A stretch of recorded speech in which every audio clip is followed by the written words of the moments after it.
We're coming through okay now? Let's see. Looks like we're coming through okay on this side. Let me refresh over here. It says unstable on Twitch. But no, it looks like it says excellent now. All right. Check YouTube stream.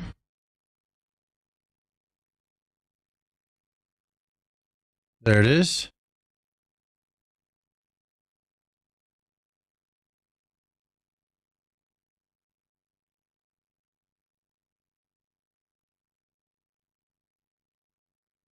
Ah, there we go. All right. We are live. Okay, let's turn on some tunage. Cool.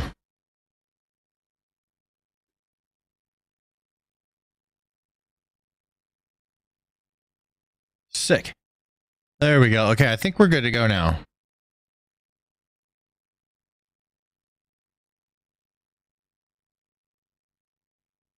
Okay. What? All right, now we're live on everything. There we go. All right, sorry for the false notification, everybody. My shit just crashed. Restarting the computer. Maybe I should just do that for stream so I can just avoid that. Just do a fresh restart. So I used to do all kinds of shit like that. I used to just make sure everything was good to go before I went live, and I can have the, because I hated having those issues. And I had so much little on the line then, and I was so much more worried about it, and now I'm just like, eh. It's better to care less, I think. the less you care about, just, you know, you just let things like roll right down your back. I don't know. You just stop caring. Nothing's such a problem anymore. Stanny boy, you might want to update your bio. It still says you're taking a long break from streaming, but that's no longer seems to be the case. Oh, yeah, I don't know. I guess I'll get into that at some point. See how little I care? Right? I didn't even update my bio. What's up, Flame World? I see you over there on YouTube. All right, YouTube's starting to populate. YouTube popping. We're coming clear on YouTube. We sound okay?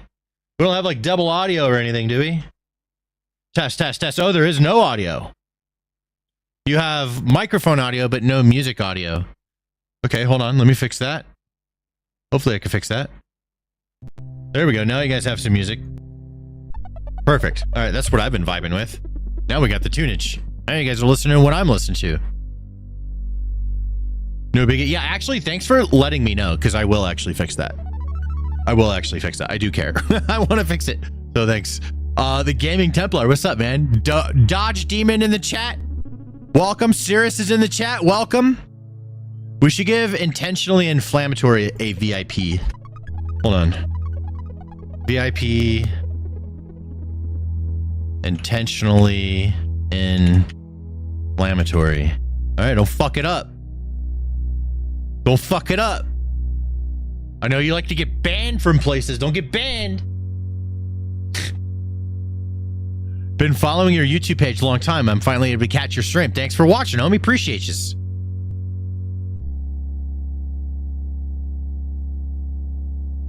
Get tighten this up. Hold on. There we go. I'm going to be wanting to move this around a lot. Like this. Yeah, there we go. Nice and tight. Toy, like a toiga. There we go. Yes. How was your day, home slice? Pretty productive. I am actually going to England and then Scotland and Ireland next month. So I'm getting ahead on a lot of work before I go, because I'm going to be gone like, I don't know, like 10 days, or I think I'm going to be gone a couple weeks. I'm going to be gone a couple weeks. So I'm getting a bunch of videos made beforehand. England, ew. I'm just going with some Marine Corps friends, man. You know, I told myself last year that that was going to be my traveling year, and then I didn't do anything. So I have an opportunity, and I almost turned it down just to work so I could do this stuff, because this stuff is popping, especially for you guys over on YouTube. All right, we already got 40 viewers over there on YouTube. Once we get this Trump stream going, people are going to start flowing in. They love these Trump streams. But yeah, some friends of mine from the Marines invited me to go to doing this like couple week trip, and I'm gonna hang out in Florida for a few days with my friend, and then we're all gonna fly from Florida over to England. It's gonna be a good time. Hope you have a safe flight. Me too. All these fucking planes falling out of the sky. How can I not think about the fucking plane, dude? Nah, dude. I like watch. I'm gonna be the one, dude. Like this, like it keeps going in my mind. Don't you know? Like fuck, it's gonna be me. I've made it this far, being lucky, and then like some fucking terrible, terrifying way. Oh my god. Marine Corps, hoorah. Semper Pi. You have a great time, Stan. I'll give you some suggestions on what to see. Yeah, if anybody has any suggestions, throw them out. I think we're going to be in like London area. There's a friend of mine, aka someone who works for me, that lives in that area, that has a bunch of weed ready for me to go. So we good, right? I heard it's extra illegal there, so it's going to taste extra good. You know? I already got some stuff figured out. But yeah, I just want to meet people. So if there's anybody I know, it's late, so I doubt all my British people would be watching right now. But if anyone catches the stream later on YouTube or whatever, if I have any of my British friends that want to reach out and want to hang out, I should probably move myself up on YouTube. There we go. Now I'm center. Yeah, I'm looking to hang out. That's what I'm looking for most. Like I've been there before. I saw a bunch of historical shit. You know, that was cool. I'm lagging a little bit. Whatever. It is what it is. Neil for Motley Crue. Yeah, he wasn't on the plane, but I heard about that. Stan, you'll have to try cream tea, pork pie, fish and chips, and other. I'm not having like any of the fucking cuisine. That's where I put my foot down. Okay? Don't even get me fucking started, dude. Cuisine is the last thing that England is good at. I've been there. It's horrible. Okay? I went to a Mexican restaurant. That shit was Muslim food. It was good. But I was like, bro, Mexican food doesn't have like fucking cinnamon and shit in it. Like what these are like, I know these ingredients. I make a lot of this food. This doesn't go in Mexican food. And those guys wearing cowboy hats, they ain't Mexican.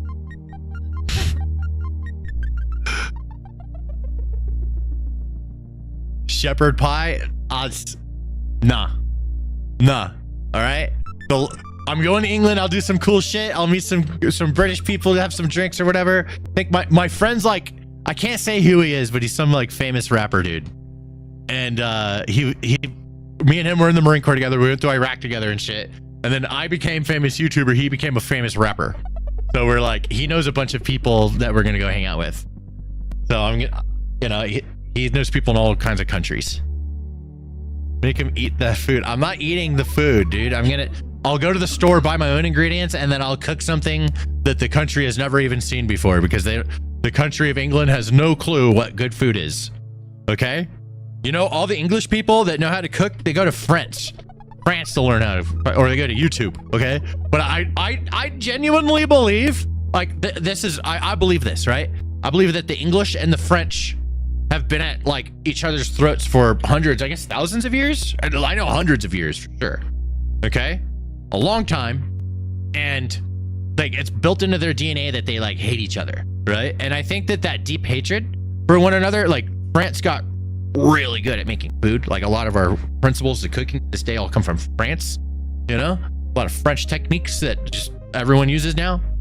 I think that in retaliation, England said, you know what we're gonna do? We're gonna make the worst food in the world. So France tried to make the best food in the world. And then England was like, fuck that. We're going to make the most disgusting fucking dishes out of any culture. And so that's my opinion on English food. Okay.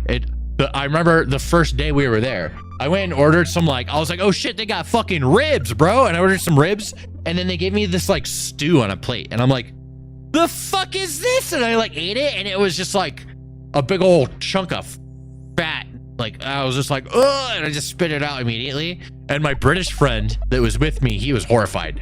He was like, bro, don't fucking do that. You gotta eat that food. I'm like, dude, I'm not gonna fucking eat it if I don't like it, dude. Like, and it was just immediately there was a fucking, I'm clashing with the culture immediately. I'm very American. I'm gonna be very American when I'm there. I clash with the culture. All right, like you do not do that. You eat that food, right? It's impolite not to eat it. I'm not fucking eating it. That shit was disgusting. It was foul.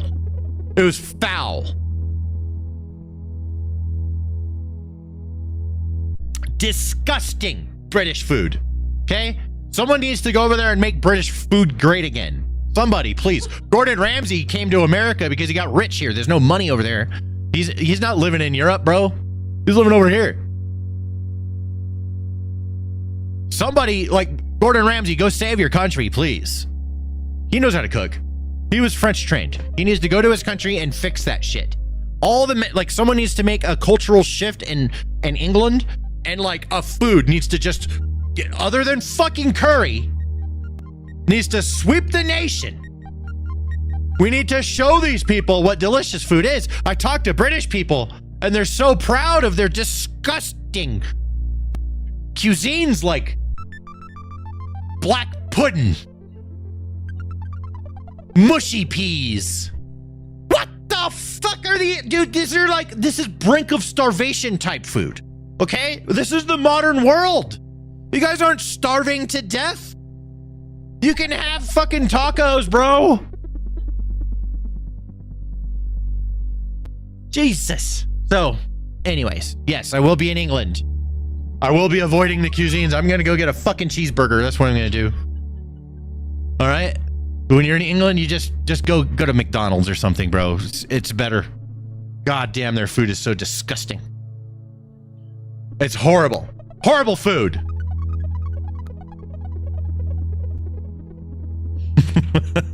Skull the Mad, what's up? I see you in the chat. Dude, we got a good crowd over here on Twitch.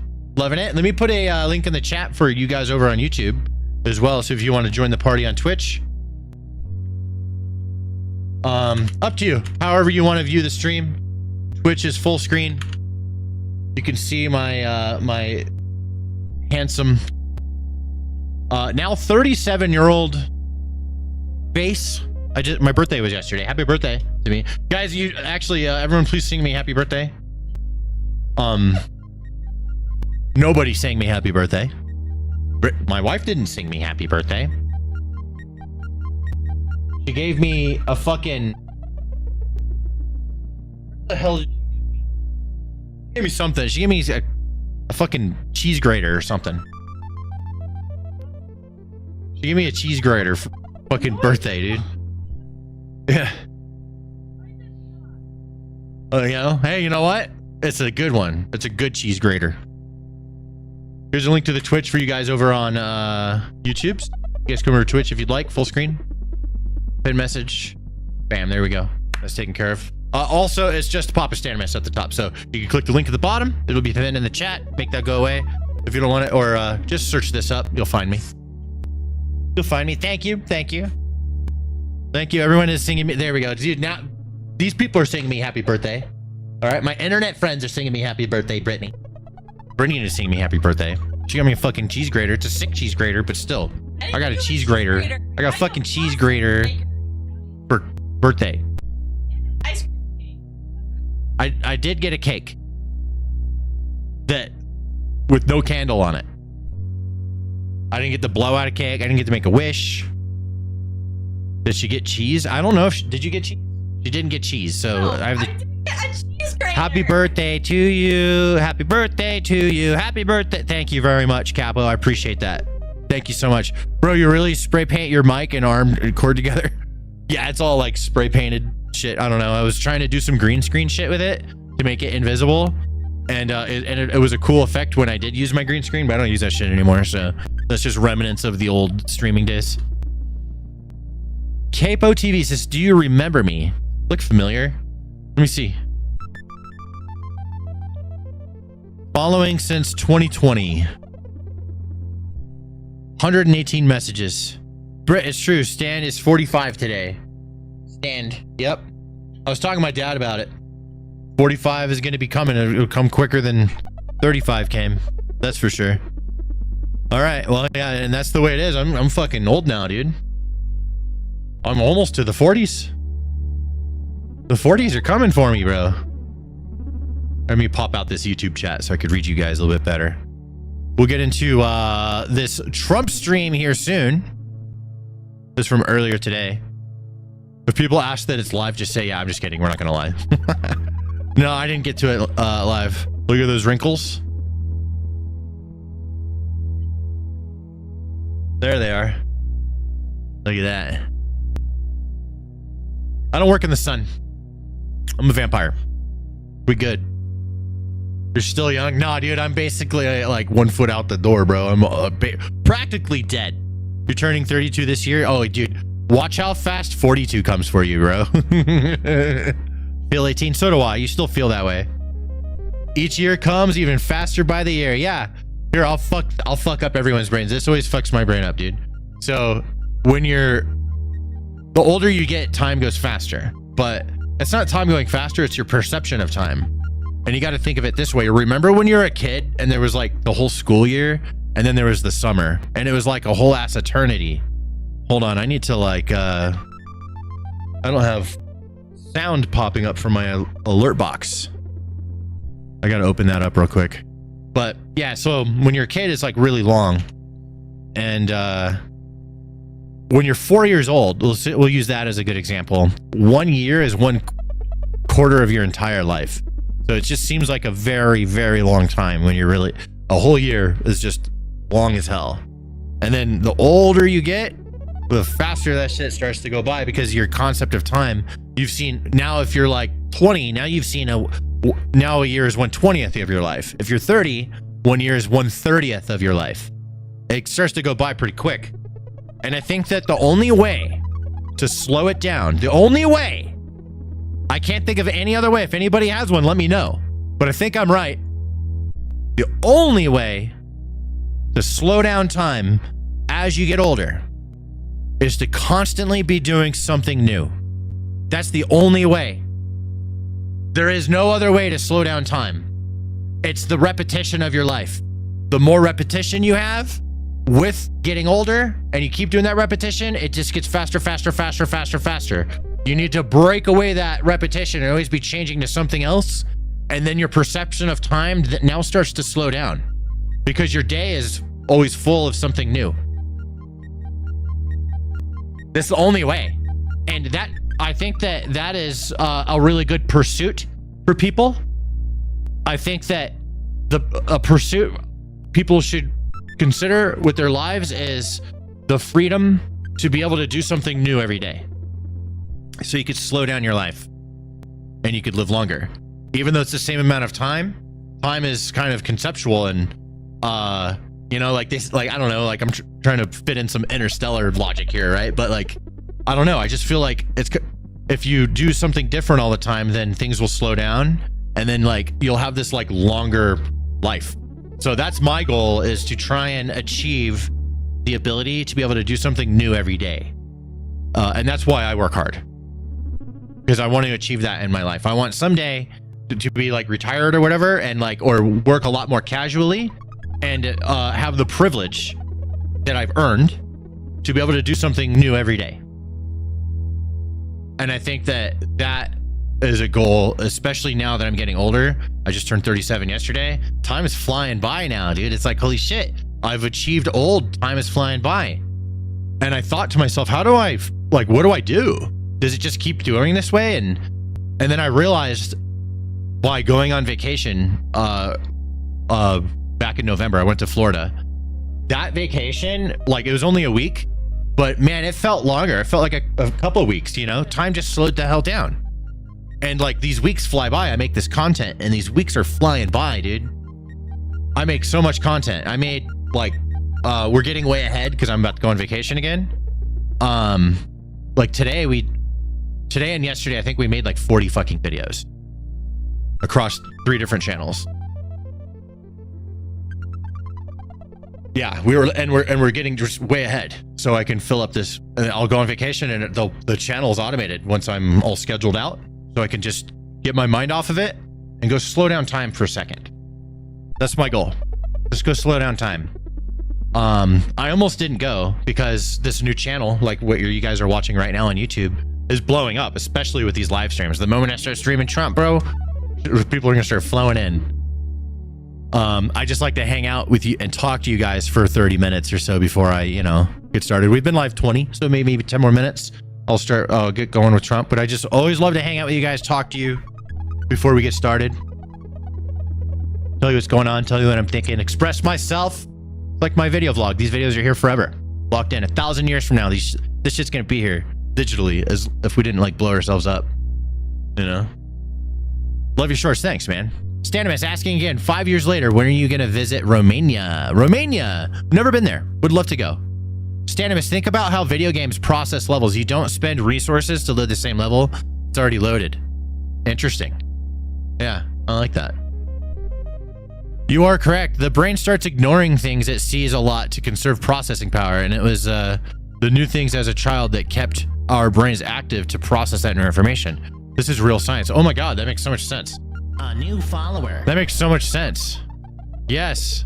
I need to slow down time. Sorry, I missed a lot of this Twitch chat. I am catching up on it right now. I'm not going to read it all out loud, but I'm reading a lot of this Twitch chat. I can explain this. The brain takes things you see regularly and after time starts to stop processing it. Yeah, this makes so much sense. So we need new things to stimulate us. Constantly new things that slows down your life. Yes, when we were younger, Christmas would take forever to come around. When you get Stan's age and my age, it's here the next day. Yep. Well, especially Cirrus's age. He's much older than I am. I'll be here. I'm also mentally just like, I purposely try to be a little bit more immature. I would rather, there's certain things that you need to be mature about, of course. And there's certain things that you can let it slide. And it's just more fun to exist with having a little bit less maturity. So I'm balancing that, you know, there's, as I get older, there's certain things I feel I should take even more and more serious. Health, you know, is one of them. Perspective. But also there's certain things you just don't have to take so seriously. What about coming to New Zealand? I would love to go to New Zealand. I would love to go. Really Boyle says, once I hit 37, I started noticing my body falling apart, as well as hair loss on my head, hair growth in random patches of the other places. Bro, I need some fucking fetus juice to inject in my body, bro, or whatever that shit is. Give me, I'm gonna join the Scientologists. Give me the fetus juice. The dog was, what? Oh my God. Okay, hold on. Do you live stream besides your Twitch videos? I joined your Discord, but I have no idea how to navigate it. My Discord's kind of like in a hiatus right now. Like, it's there and there's a community and stuff, but I don't really do anything with it, and we just hang out. So if it's a place you want to have a Discord to hang out in, mine's there. There's a lot of people. A lot of people in there. It's got like 30,000 people in there or something. Yeah.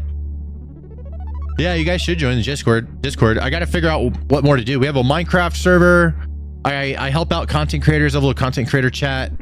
And then that's it. I should probably add a politics thing in there. So you guys can fucking argue politics all day. That's what I should add. We should get this shit going. Especially with this YouTube channel popping.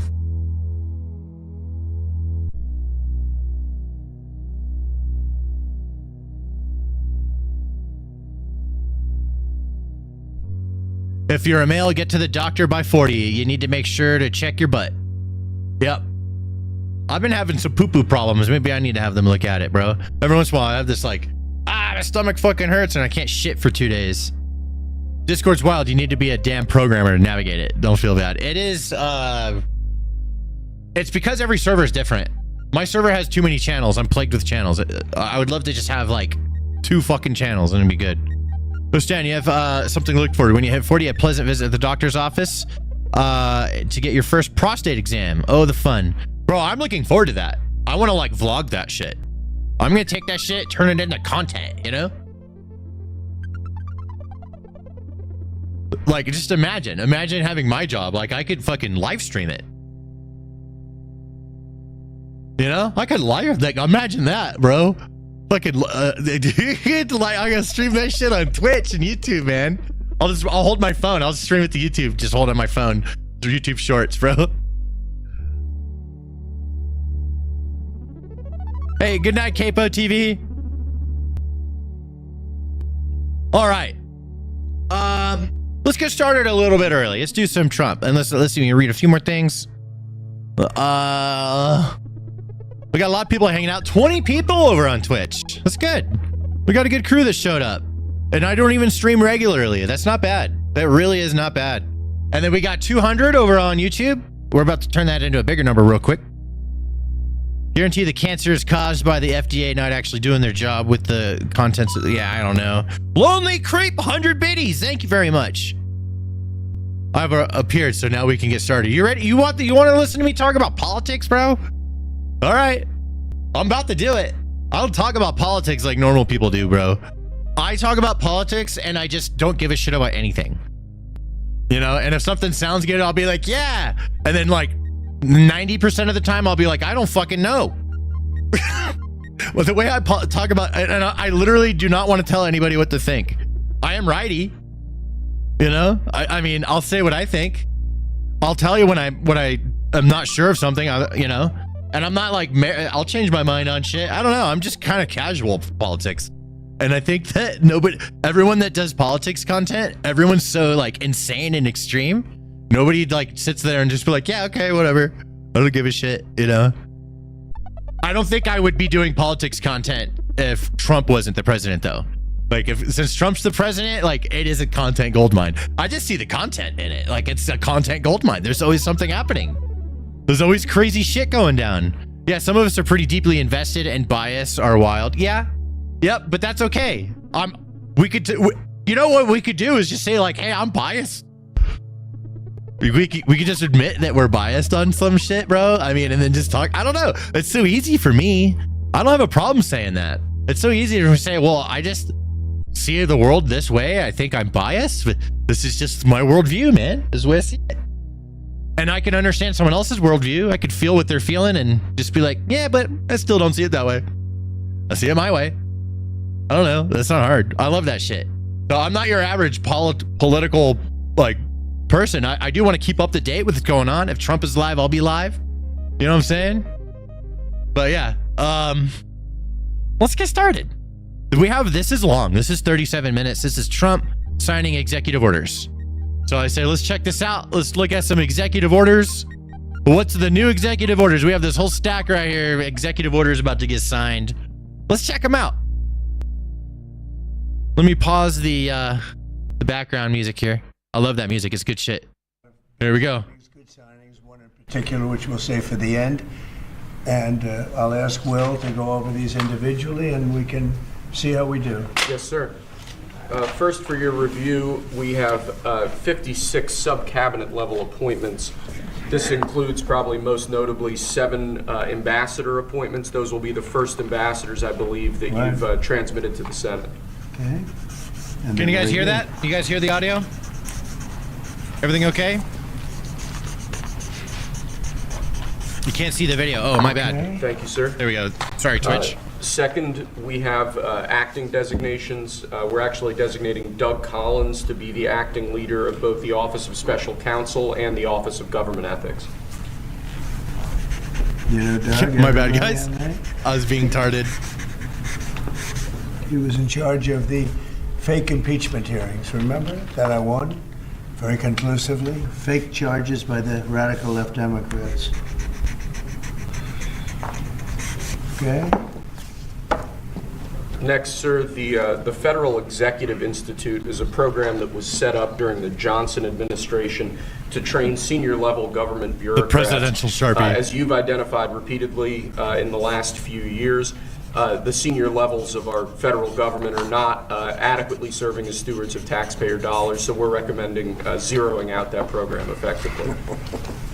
We're actually getting rid of a few programs that are just a waste. Just really a waste. Thank you, sir. Next, we have an executive order relating to the Foreign Corrupt Practices Act. As you've people that don't like Trump can be in the chat. They can talk shit on Trump all they want, bro. Has been Hold on, let me just let you guys know. All right, so anybody come in the chat, you guys can argue about whatever the fuck you want. All right, just don't break YouTube's terms of service or anything like that. And we Gucci. That's all I care about. Just don't break YouTube's terms of service. I mean, there will be, and I don't know. I just kind of play it by ear, but yeah, you want to talk shit on Trump and you don't like Trump, fucking let us know, bro. I don't give a shit.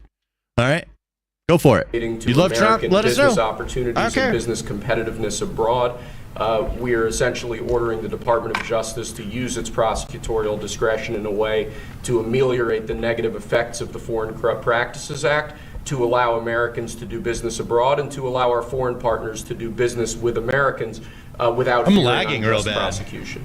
And for those of you that know this, it turned out to be, it sounds good on paper, but in practicality it's a disaster. It means that if an American goes over to a foreign country and starts doing business over there legally, legitimately, or otherwise, it's almost a guaranteed investigation. It's only lagging on there. Indictment, and nobody wants to do business with the Americans because of it. Nobody wants to do business. They say, look, we can deal with China, they can do whatever they want. We can deal with Russia, we can deal with anybody, and we have a normal life. You deal with America, the FBI gets over there. They don't investigate death and murders on the street in New York and Los Angeles. They go over and investigate a business guy trying to do business. So it made it very, very hard from a practical standpoint to make deals. They want to deal with the Americans, but they don't want to be under investigation every time they speak to an American, every time an American makes a phone call to somebody in a different country. It's a disaster for this country. And I guess it was a Jimmy Carter concept, and it sounds so good, but it's so bad. It hurts the country, and many, many deals are unable to be made because of it. Nobody wants to do business because they don't want to feel like every time they pick up a phone, they're going to jail. So we'll sign this, and it takes courage to sign it because you only get bad publicity when you sign it. It sounds so nice, the title is so lovely, but it's an absolutely horror show for America. So we're signing it because that's what we have to do to make it good. I love the Trump signature, dude. It's so he's just, it's a statement in my opinion. It's a style, it's a statement, you know? Okay, thank you. It's an important one. It's going to mean a lot more business for America. I love when he holds his executive orders, bro. He's like, behold, look at what I've done. This is an executive order relating to the use of paper straws. Oh, yeah. He consistently identified nobody really likes paper straws. #1 trending. Can you believe it? Paper straw was #1 trending for 3 days or something. The environmental impact of plastic straws versus paper straws is entirely unclear. Dude, this is real. I love it. And private industry an absolute ton of money and left consumers all over the country wildly dissatisfied with their straws. So we're asking aspects of the federal government, federal departments and agencies to look at their existing procurement processes, and we're asking your Domestic Policy Council to look holistically at this issue to address it, and it really is something that affects ordinary Americans in their everyday lives. We're going back to plastic straws. These things don't work. I've had them many times, and on occasion they break, they explode. If something's hot, they don't last very long, like a matter of minutes, sometimes a matter of seconds. It's a ridiculous situation. I hate the fucking paper straws. We're going back to plastic straws. Hell yeah.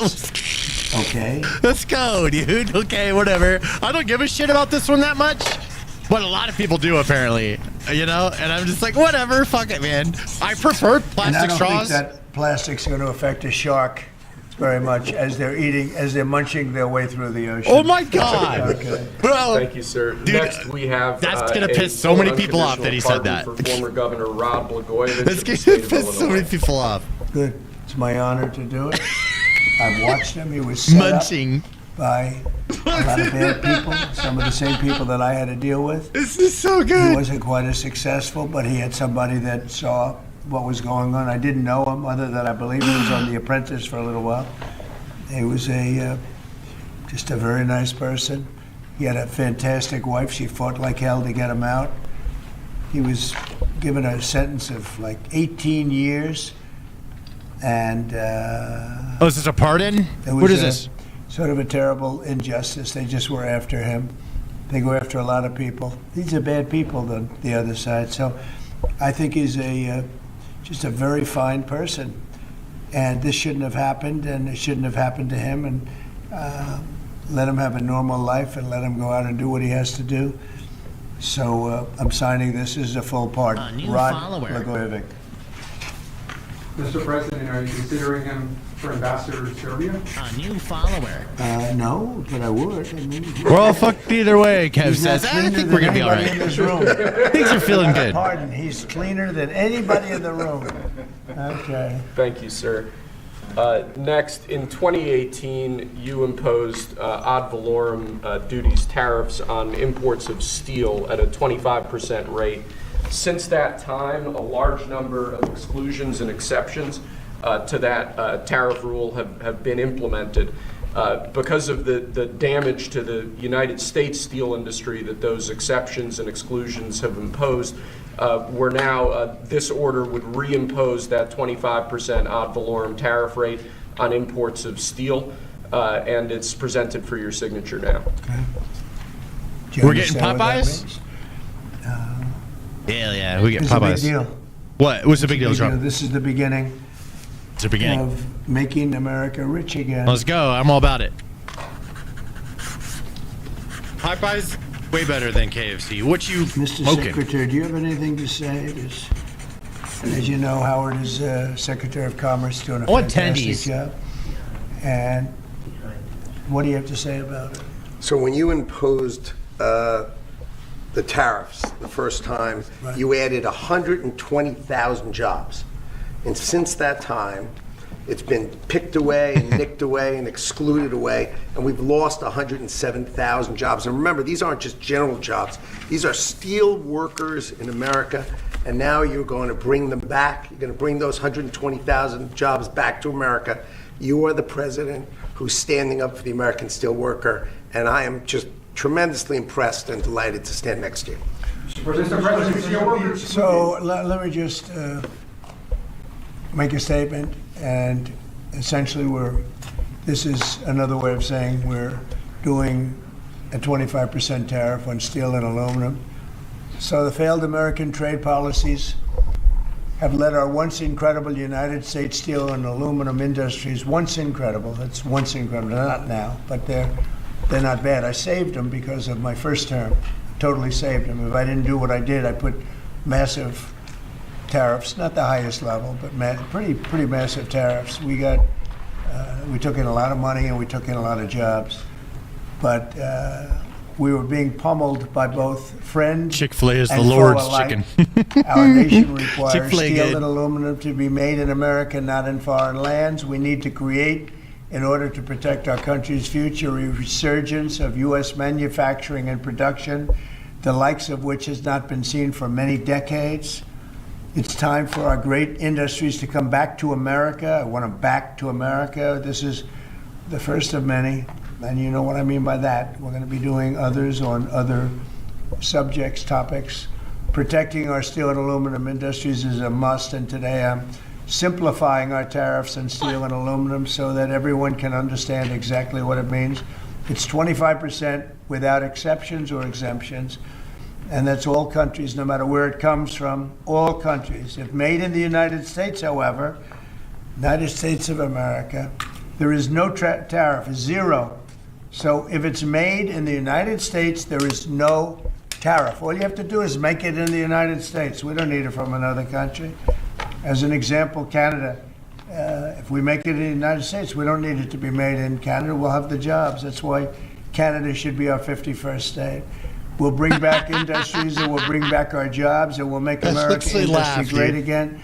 So essentially, we're putting on a 25% tariff without exception on all aluminum and all steel. And it's going to mean a lot of businesses are going to be opening in the United States. Now, we're going to be meeting over the next 4-week period, maybe on a weekly basis, and maybe we'll do a couple of them at different times and maybe together.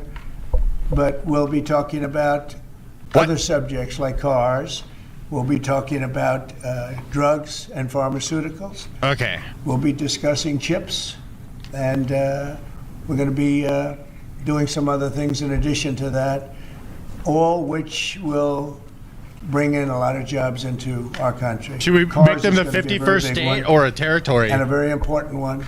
If you bring Canada as a 51st state, stronger than it ever was and they before. vote, Okay? bro, there's going to be permanent are you blue finished forever. with everything, I think? They voted their own country in the let's go. absolute So with disaster. respect They'll to do the aluminum, same to us. similarly Think to about steel, it. Since 2018, a large number of exceptions and exemptions have been added into the law. They This eliminates can't all let of the those and Canadians also vote. increases the ad valorem tariff They'll ruin everything. from 10 to 25%. Mostly Think the about it. last part is the most important, right, would you say? Totally. So basically, this is aluminum, the same thing, no exceptions, no nothing. And it's going to bring our aluminum business back. It may go higher. I mean, frankly, it may go higher. Rename Mexico to And we're going to Mexico. also be talking about we're going to be talking about things over the next 3 weeks that I think will be Executive order. amazing for our country, amazing for our jobs, and will bring us to a new Oh my level God. of prosperity. Yeah, let's And I go. think, frankly, our allies and our Mm-hmm. enemies all over the world expected this. They really expected it for years. They really expected it sometime during the Biden administration, but they didn't do anything. As you know, I put tariffs on China. We took in hundreds of billions of dollars with those tariffs, and Biden wasn't able to get them out. He tried to, but it was too much money. He couldn't do it. And we're going to be doing a very concise and, very, it's going to be good. And I don't think if done properly, and we're going to try and do that, we don't want it to hurt other countries, but they've been taking advantage of us for years and years and years. And they've charged us tariffs. Most of them have charged us, almost everyone, I would say, almost without exception. Definitely. They've charged us, and we haven't charged them. And it's time to be reciprocal. So you'll be hearing that word a lot, reciprocal.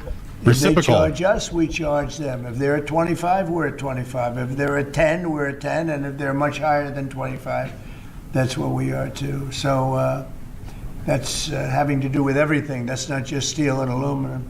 But we'll be discussing that over the next couple of weeks. But we will be looking at chips, and we will be looking at cars, and we're going to be looking at pharmaceuticals, and there'll be a couple of other things also. Interesting. In addition. Mr. President, Interesting. Mr. President, U.S. steelworkers have $10 super chat from commentary connoisseur. But what would you say to American consumers who are worried that prices That they do support this, bro? U.S. steelmakers. I a love lot- the steel makers. That's But, good. well, what do you say Of course to they, American because they consumers? want to save their businesses. U.S. Steel will now be a very valuable company. Anybody that makes steel is going to be great. Anybody that works in big steel is going to be very happy. What do you say to consumers who are worried about prices, sir? Oh, I don't think you're going to. No, you're going to ultimately have a price reduction because they're going to make their steel here. There's not going to be any tariff. These foreign companies will move to the United States, will make their steel and aluminum in the United States. What are you looking at? Ultimately, it'll be cheaper. But we'll also have jobs. Many, many more jobs. Sir, what are you looking at in terers of tariffs on cars and chips? Why is Trump's Well, we're marker looking so at loud? numbers, and It's we'll so be funny. coming up with a number, but we make some of the finest cars in the world, and some companies prohibit us from selling those cars in their countries. But they sell us cars, they send cars to us, and we don't do that. We charge nothing or 2.5%, and they'll be charging 100%. They'll be charging much more than that if you look at some of them. So I think those days are over. But we'll be announcing on other things such as cars. We got some other things we'll be doing. But the biggest thing is reciprocal. We want tariffs to be fair. If they charge us, we charge them. Tomorrow, the reciprocal tariffs? $2 We'll be super doing, chat from Eric. reciprocal over the next, Trump equals I would OG, say, triple 2 OG, days, don't you think? Trumpito 2 for the days, win. Maybe. Trumpito. I like that. The Australian Prime Minister Trumpito! said that you are considering an exemption from Australia on steel. Is that correct? And why? I just spoke to him, very fine man, and he has a surplus. I mean, we have a surplus with Australia, one of the few. And the reason is they buy a lot of airplanes. They are rather far away, and they need lots of airplanes. And we actually have a surplus. It's one of the only countries which we do. And I told him that that's something that we will give great consideration to. And would you consider one for the UK as well? Well, we have a huge deficit with the UK. Big difference. You don't have a deficit with Argentina. Is that country also going to be? We have a deficit with a little deficit with Argentina. We almost with every country, but Australia, because of the airplanes, they buy a lot of airplanes. There's a little bit of a surplus. No tuxedo and overtime.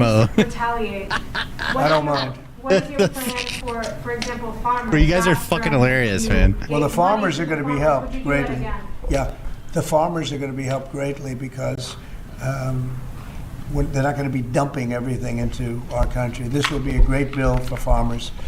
And in terms of retaliation, if they retaliate, it's, as I said, it's reciprocal.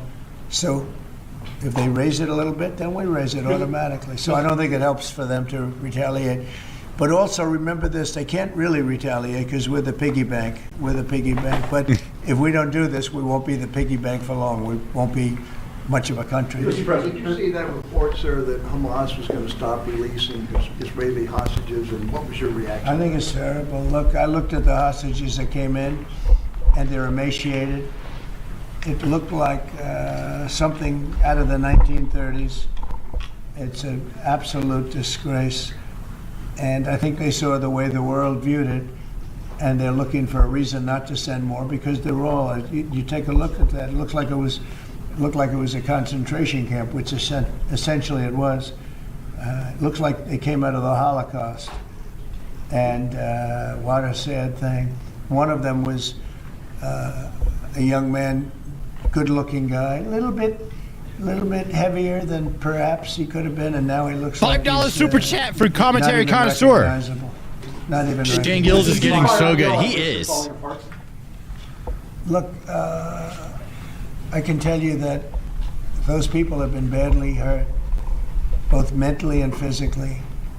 And I'm talking about the young women that came out also previously. Yeah, dude, that's fucked And up. I think one of the reasons they're doing this is because they're probably sending the best. What you see is probably the best because they want to send people that look at least healthy. And that's not healthy. These people have been badly hurt. They've been interviewed by our representatives. They've been interviewed by Israeli representatives, and they're really hurting. They are really hurting, mentally and physically. And I think Hamas is looking at that and saying, well, it's not going to get much better than that because they probably send out their best as a representative, and they've got more to send out, and they probably feel that they can't do that because it's not going to make them look very good. Is the ceasefire now over, Mr. President? But if they delay that, sir, should the ceasefire then be off? Well, I would say this, and I'm going to let that be because it's Interesting. Israel's decision, but as far as I'm concerned, if all of the hostages aren't returned by Saturday at 12 o'clock, I think it's an appropriate time. I would say cancel it and all bets are off. That's crazy. Let hell break out. That's crazy. I'd What does say that mean? They ought to be returned by 12 o'clock on Saturday, and if they're not returned, all of them, not in drips and drabs, not 2 and 1 and 3 and 4 and 2. Saturday at 12 o'clock, and after that, I would say Eastern or like which time all zone? hell is going to break out. And I don't think they're going to do it. I think a lot of them are dead.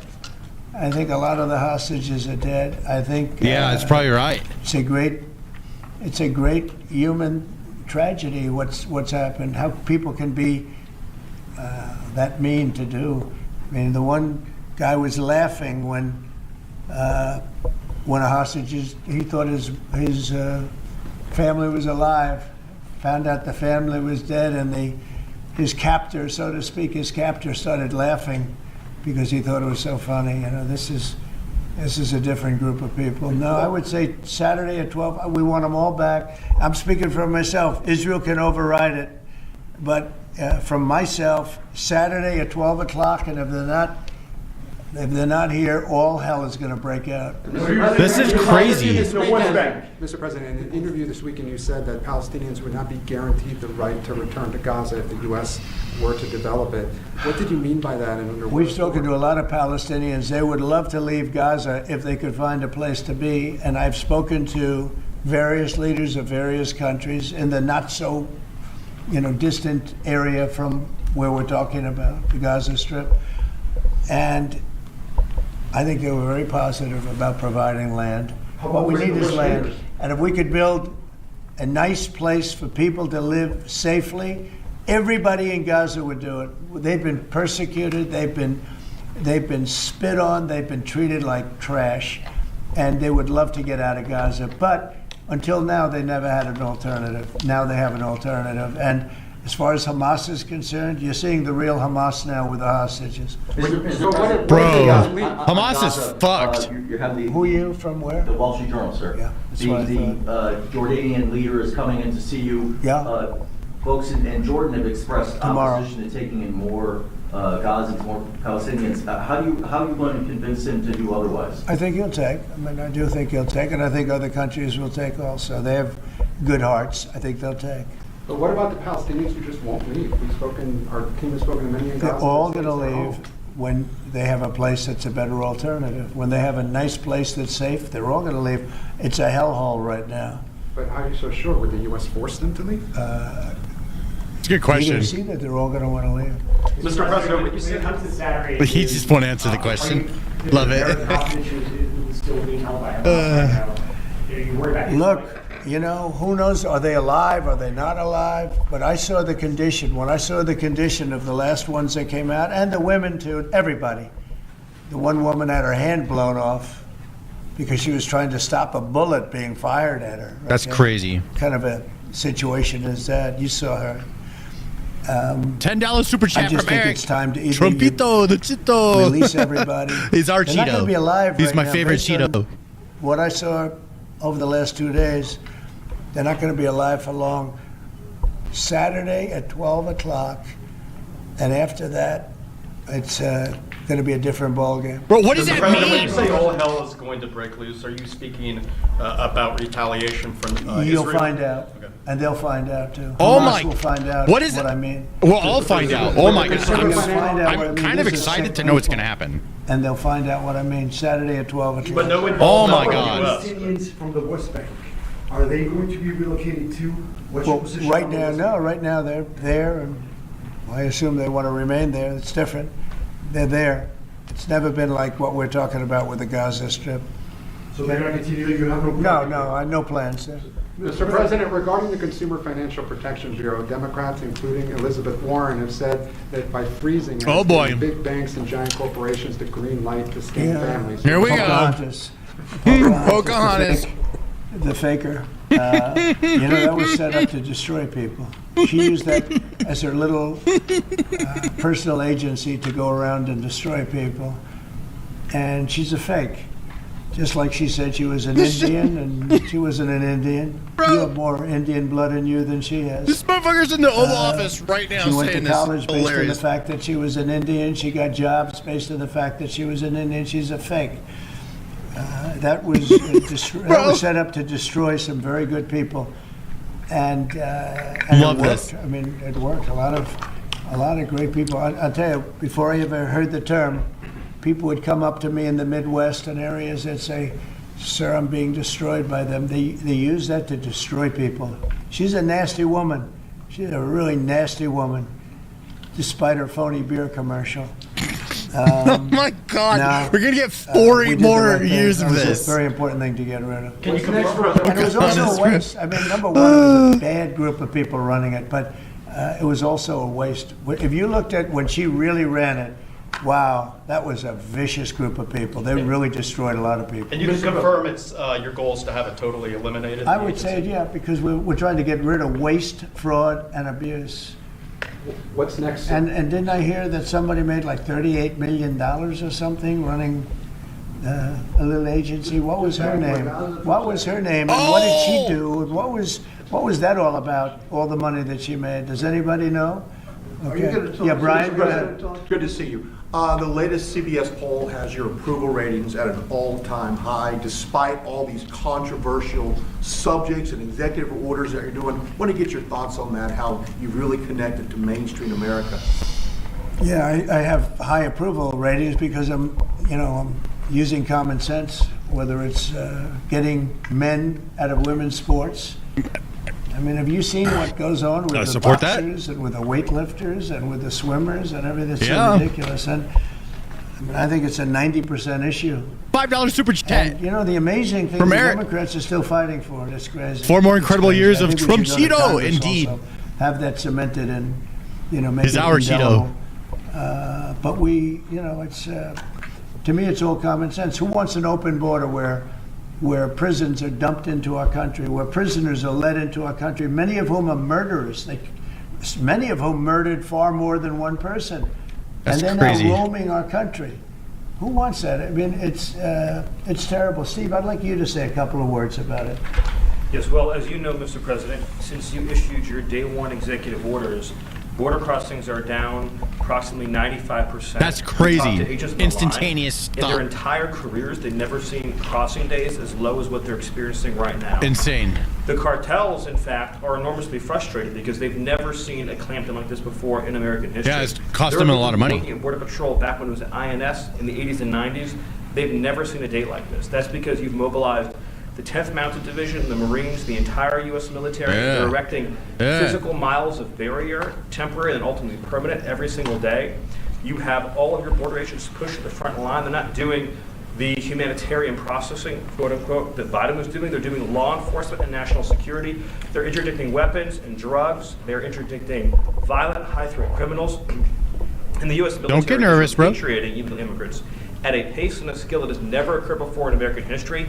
And those who are committing human trafficking and child trafficking are being prosecuted for felony offenses, and they'll be doing hard time in jail. There's never been a lockdown like what you have implemented through your orders and vision since you took the oath of office. What's your thoughts on Doge Wednesday at 10 a.m.? Doge. I love that everyone's calling it that. That's so funny. Oh my Yeah, God. before I discuss that, I just want to add to what Steve said. And we want people to come into our country, but we want them to come in legally. Yeah. They have to go through a process. What's wrong with asking for that? And we have to know that they haven't killed 9 people, or they haven't killed, like in one case, five people. And they're out on the loose, and we're all looking for that particular individual. This was all led in by Biden and the group of stupid people. Bad people and stupid people. Oh God, dude. Some are bad, some are stupid, some are both. But I'll tell you what they've done to this country. But we're cleaning it up. And hard to believe I can say it. It'll be better than ever before. But we have a lot of bad people we have to get at. We're searching out for a lot of them. I think Tom Homan and Christie are doing an unbelievable job. Christie, no. They're doing an unbelievable job. They're taking out massive numbers of people. And you notice every country is accepting those people back. Remember, everyone said, "Oh, they'll never accept them." Yeah, They're they all are. taking them back. They are taking them They back. have to. They're all taking them back. Every single country is taking them back. I don't know if they want them or not. I don't imagine they do, but they're taking them back. Are you concerned about Zelensky this Mr. week? President, back on Gaza, you talked with Fox News about the billions of dollars we pay for Jordan and Egypt every year. Would you withhold aid to these countries if they don't agree to take in the Palestinians? Yeah, maybe. Sure. Why not? You Is mean that if part they of the don't deal that agree? you mentioned? If they don't agree, I would conceivably withhold aid. Yeah. Are you going to talk to Prime Minister Netanyahu about this Saturday deadline? Sure. I mean, it's just my deadline, but Yes, sir. they may change it. But I think it's. I've seen too many people come out. They look like Holocaust victims from many years ago. I've never seen anything like it. I didn't think this could happen in this world today. You know, we think we have a civilized world. It's not civil. These are bad people we're dealing with. I'm so curious what's going to happen to that would be Hamas. my suggestion. I think they're going to And he get can open it up annihilated. or not open it That's up. probably what's That going to would be mine. happen. Do you have anything to say about that? Your commerce, but you have a lot to say from the standpoint You know, of. I think that like Hamas is about to get absolutely fucking destroyed, and it's going to be like a show of force. Like, don't fuck with us kind of a thing. Maybe that's his like, he's going to do his don't fuck with us moment. You know what I'm saying? Like, I don't know. I'm just, why is it a big mystery? Why is it a big surprise? What's going to happen? Your faith and your religion. Go ahead. So it's amazing that 4 years of nothing, and then you come in and you immediately start to move the needle. You have hostages coming out. You send Steve Witkoff, who's done an amazing job for you. You're changing the Middle East. You're supporting your ally Israel, and I, for one, can't be more impressed with the outcomes that you have driven, and choosing this Saturday to save people's lives or just be done with it seems like just the right choice. But I think it's time to come up with a date. It's Totally. what are we going to do? Keep every week 2 people, 3 people? No, I don't think you can do that anymore. So These are very seriously endangered people. These are endangered people. I don't think they're going to last very long. And Mr. President, were you You know, the ruling people out- that came out yesterday, they wouldn't last very long. Were you ruling out any U.S. involvement in whatever happens after this deadline? We'll see what happens. We'll just see what Will happens. you talk with Zelensky this week, sir? Yeah, probably. And by telephone, what's your message? He wants to make a deal. Let's see. We'll see. We're dealing with him, and I think they both want to make a deal, but we'll have to see. It's got to be done. What is Zelensky? Would have never happened if I were president. This would never have happened. Millions of people are dead. What will Zelensky have to give up, if anything? We'll talk about that later. Your reaction to a judge today continuing a pause on the buyout program for federal workers? Well, I don't know how you can lose a case like that. We're talking about people, you know, everybody. I got elected on making government better, more efficient, and smaller. And that's what we're doing. And I think it was a very generous buyout, actually. Also, if people don't show up to work, we have a right to fire them.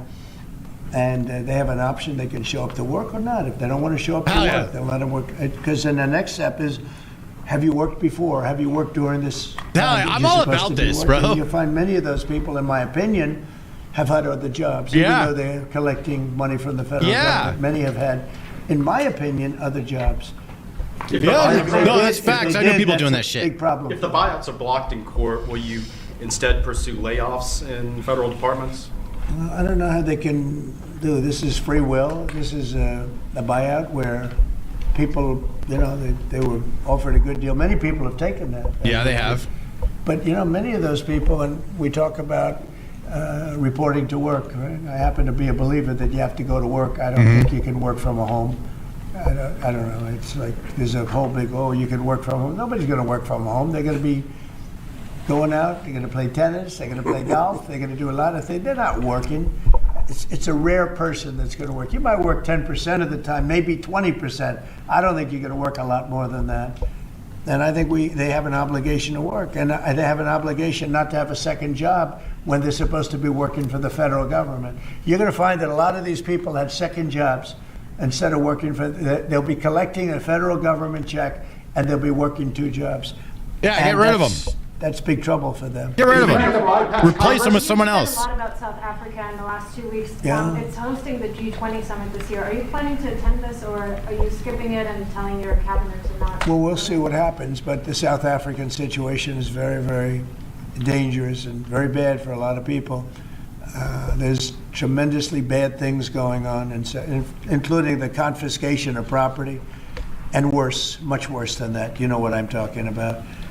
And we're not making any payment until we find out what's going on in South Africa. Yes. What's next for Doge? General Kellogg going to Ukraine this week, sir, soon? Yeah, he is. Keith Kellogg. General Kellogg is an excellent guy, and he's spending time doing various things. We have numerous people working on numerous different problems. You know, when I left office... Don't I work from home? Yeah, but I don't work for the fucking government. I own my own company. 4 years ago, we had no wars. We didn't have problems. Now we got the whole world is blowing up, but we'll put government workers should go to fucking their government job instead Are of you trying to set up a meeting with doing them? nothing at home like they are I can't tell doing. you what I'm talking about, but we are talking as a group also. I think you'd like to make a deal, but it takes 2 to tango. And so, I mean, you can't give us any more clarity on whether you personally have spoken to. I don't want to talk about it. No, I don't want to talk about it. It's not going to help you to know. But we would like to get a deal done if possible, only because, in my case, save lives. You know, we're much further away. Remember, we have an ocean separating. They don't. Europe should be paying what we're paying, and Europe has done it more in the form of a loan than with us. We just give it. You know, Biden gives it because he's not a smart individual, not a very smart individual. We have people over there today who are making a deal that as we give money, we get minerals and we get oil. I got this guy. I'll get him out of here. Because why are we doing this? And I tried to let him have all his this money. We're freedom, for but he's just spamming. Maybe 350 billion, and There we Europe's go. in for 100 billion. And Europe's in really as a form of a loan. In theory, they get that money back. In theory, they get interest on their money. It's a whole different ballgame. And Biden is the one that started doing this. Every time Zelensky came here, he walked away with 60 to 100 billion dollars. I think he's one of the greatest salesmen who have ever lived, by the way. Can you discuss your intentions with the Kennedy Center, which you're now the board chair of? So we took over the Kennedy Center. We didn't like what they were showing and various other things. What's the Kennedy Center again? I had a lot of the board members already, as you know, and we have some that will be replaced. But we have, I guess, a whole new group of people going in. I have Rick Grinnell, who's got some experience in that world. He's very good. Going to be handling it on a temporary basis. I think he'll do a great job, but we're going to get some great professionals. I'm going to be chairman of it, and we're going to make sure that it's good and it's not going to be woke. There's no more woke in this country. This woke has cost us it's too far. Fortune and cost us our reputation. But there's tolerance, and then there's just taking very, it too fucking rapidly. far. Thank you very much, everybody. Yeah, it's facts. Oh my God, this is crazy. The penny is gone. The penny's gone. Is the nickel next? What about the dime? What about anything? Good luck. The penny, what about anything? Wow. The penny cost this government a lot. Thank you very much. Wow, yeah, that's crazy. Well, there it is. Those are his executive orders. This is straight from the White House. Straight from the White House, right here. That's crazy. 5 hours ago. It says it was, I think that a lot of this was yesterday, but they released it on their YouTube today. But yeah, interesting. I saw a lot of these clips floating around. It's, you know, I mean, things are happening. I feel like there's a lot of movement going on, man. There's a lot of stuff going down. I think that, I'm just really glad that Trump goes live every day, dude. He's like a Twitch streamer, bro.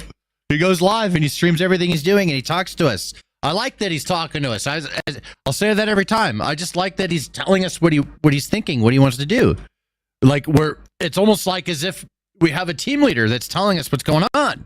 It's kind of crazy, right? Whoa. It's kind of like we have a team leader that's filling in the team on what the fuck is going on, man. It's only been 3 weeks. See how quickly we have everything at our disposal to do such good things for our country. Everything is here. Everything is ready to go. We could turn even when things are so bad, we can turn things around so quickly. Just saying, we have a lot of resources and a lot of stuff that can be done. And Trump is a really good example of look at how much stuff can get done so quickly. All right, we have remarks from JD Vance talking about AI. This happened 8 hours ago. So this is some news. Here we go. JD Vance.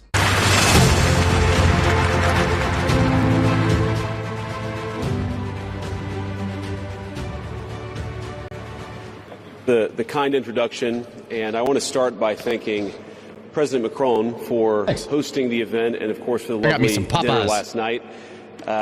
During the dinner, President Macron looked at me and asked if I would like to speak, and I said, Mr. President, I'm here for the good company and free wine, but I have to earn my keep today.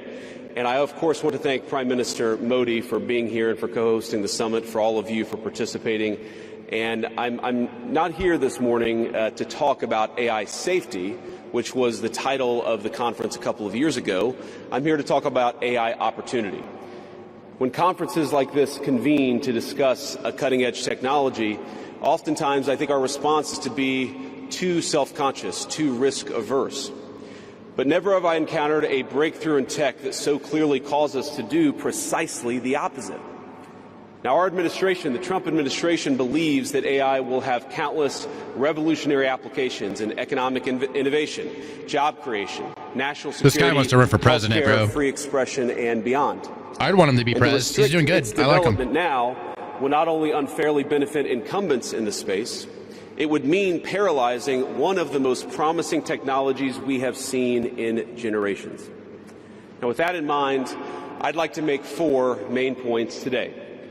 Number 1, this administration will ensure that American AI technology continues to be the gold standard worldwide, and we are the partner of choice for others, foreign countries, and certainly businesses as they expand their own use of AI. Number 2, we believe that excessive regulation of the AI sector could kill a transformative industry just as it's taking off, and will make every effort to encourage pro-growth AI policies. And I like to see that deregulatory flavor making its way into a lot of the conversations this conference. Number 3, we feel very strongly that AI must remain free from ideological bias and that American AI will not be co-opted into a tool for authoritarian censorship. Like woke shit. And finally, number 4, the Trump administration will maintain a pro-worker growth path for AI, so it can be a potent tool for job creation in the United States. And I appreciate Prime Minister Modi's point. AI, I really believe, will facilitate and make people more productive. It is not going to replace human beings. It will never replace human beings. And I think too many of the leaders in the AI industry, when they talk about this fear of replacing workers, I think they really miss the point. AI, we believe, is going to make us more productive, more prosperous, and more free. The United States of America is the leader in AI, and our administration plans to keep it that way. I'm eating Popeyes. The U.S. possesses all components across the full AI stack, including advanced semiconductor design, frontier algorithms, and of course, give me that chicken from Popeyes. Now, the computing power this stack requires is integral to advancing AI technology. And to safeguard America's advantage, the Trump administration will ensure that the most powerful AI systems are built in the U.S. with American-designed and manufactured chips. So, I mean, this is, people can like hate on Trump administration all they want.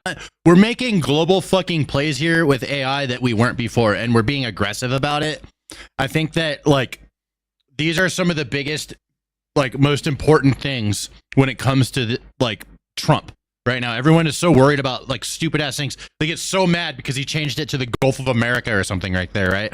They think he's the worst guy because of that, or because he wants to like stop people from crossing the border illegally, stuff like that. Like they want to worry about those things and make him the worst guy ever because of that. But here we are making like global fucking world plays and AI dominance, the world's craziest new technology.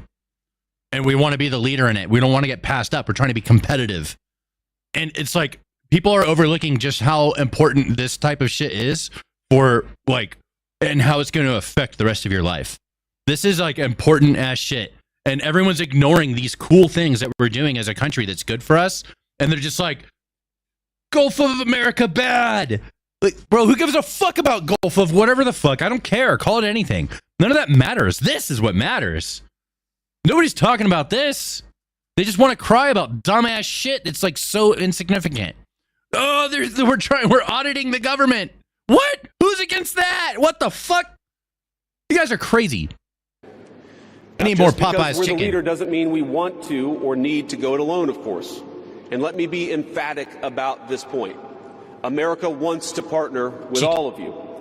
And we want to embark on the AI revolution before us with a spirit of openness and collaboration.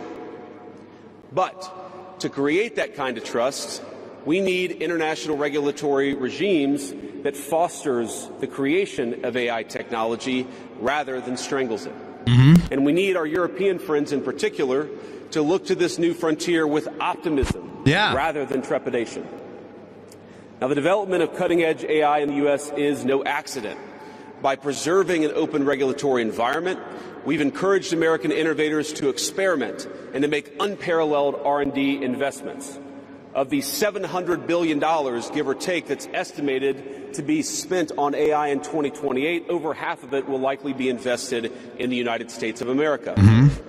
Now, this administration will not be the one to snuff out the startups and the grad students producing some of the most groundbreaking applications of artificial intelligence. Yeah, dude, encourage it. Instead, our laws will keep big tech, little tech, and all other developers on a level playing field. Okay. Now, with the president's recent executive order on AI, we're developing an AI action plan that avoids an overly precautionary regulatory regime while ensuring that all Americans benefit from the technology and its transformative potential. Now, we invite your countries to work with us and to follow that model if it makes sense for your nations. However, the Trump administration is troubled by reports that some foreign governments are considering tightening the screws on U.S. tech companies with international footprints. Now, America cannot and will not accept that, and we think it's a terrible mistake, not just for the United States of America, but for your own countries. The U.S. innovators of all sizes already know what it's like to deal with onerous international rules.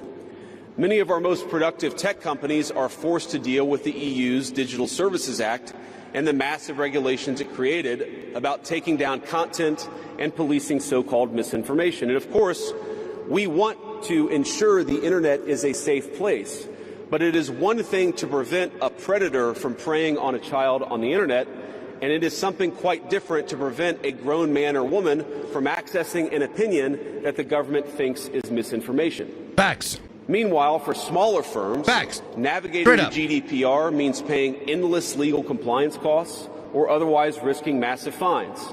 AI is the future, like it or not, indeed, bro. The dilemma has been to simply block EU users in the first place. Is this really the future that we want? Ladies and gentlemen, I think the answer for all of us should be This is a great venue, yeah. Now, there's no issue where we worry about more than regulation when it comes to energy. And again, I appreciated the comments of so many at the conference. Need energy because for they AI. recognize that we stand now at the frontier of an AI industry that is hungry. Almost made a disaster. Reliable power and high quality semiconductors. Yet too many of our friends are deindustrializing on the one hand and chasing reliable power out of their nations and off their grids with the other. The AI future is not going to be won by hand-wringing about safety. It will be won by building from reliable power plants to manufacturing facilities that can produce the chips of the future. Yes. Now, at a personal level, what excites me most about AI is that it is grounded in the real and the physical economy. The success of the sector isn't just a matter of smart people sitting in front of a computer screen and coding. It depends on those who work with their hands. Even as robotics will change our factories, it will certainly make our healthcare providers better at treating diseases. Oh, yeah. But it will also depend on the data produced by those healthcare providers, by those doctors and nurses. Imagine taking a pill designed by AI and it saves your fucking life, right? That's the future. It's coming. Of power in the future. But right now, AI cannot take off unless the world builds the energy infrastructure to support it. Now, it's my view that tech innovation over the last 20 years has often conjured images of smart people staring at computer screens, engineering in the world of bits. But the AI economy will primarily depend on and transform the world of atoms. Now, at this moment, we face the extraordinary prospect of a new industrial revolution, one on par with the invention of the steam engine or Bessemer steel. But it will never come to pass if overregulation deters innovators from taking the risks necessary to advance the ball. Nor will it occur I'm all about it. if Let's we take allow risks, bro. AI Deregulate. to become dominated by massive players looking to use China's going to kick tech our to ass at censor AI if we don't do or this. Control users' thoughts. And I'd ask if you step back a moment and ask yourself, who is most aggressively demanding that we, meaning political leaders gathered here today, do the most aggressive regulation? It is very often the people who already have an incumbent advantage in the market. And when a massive incumbent comes to us asking us for safety regulations, we ought to ask whether that safety regulation is for the benefit of our people or whether it's for the benefit of the incumbent. Now, over the last few years, we've watched as governments, businesses, and nonprofit organizations have advanced unpopular and, I believe, downright ahistorical social agendas through AI.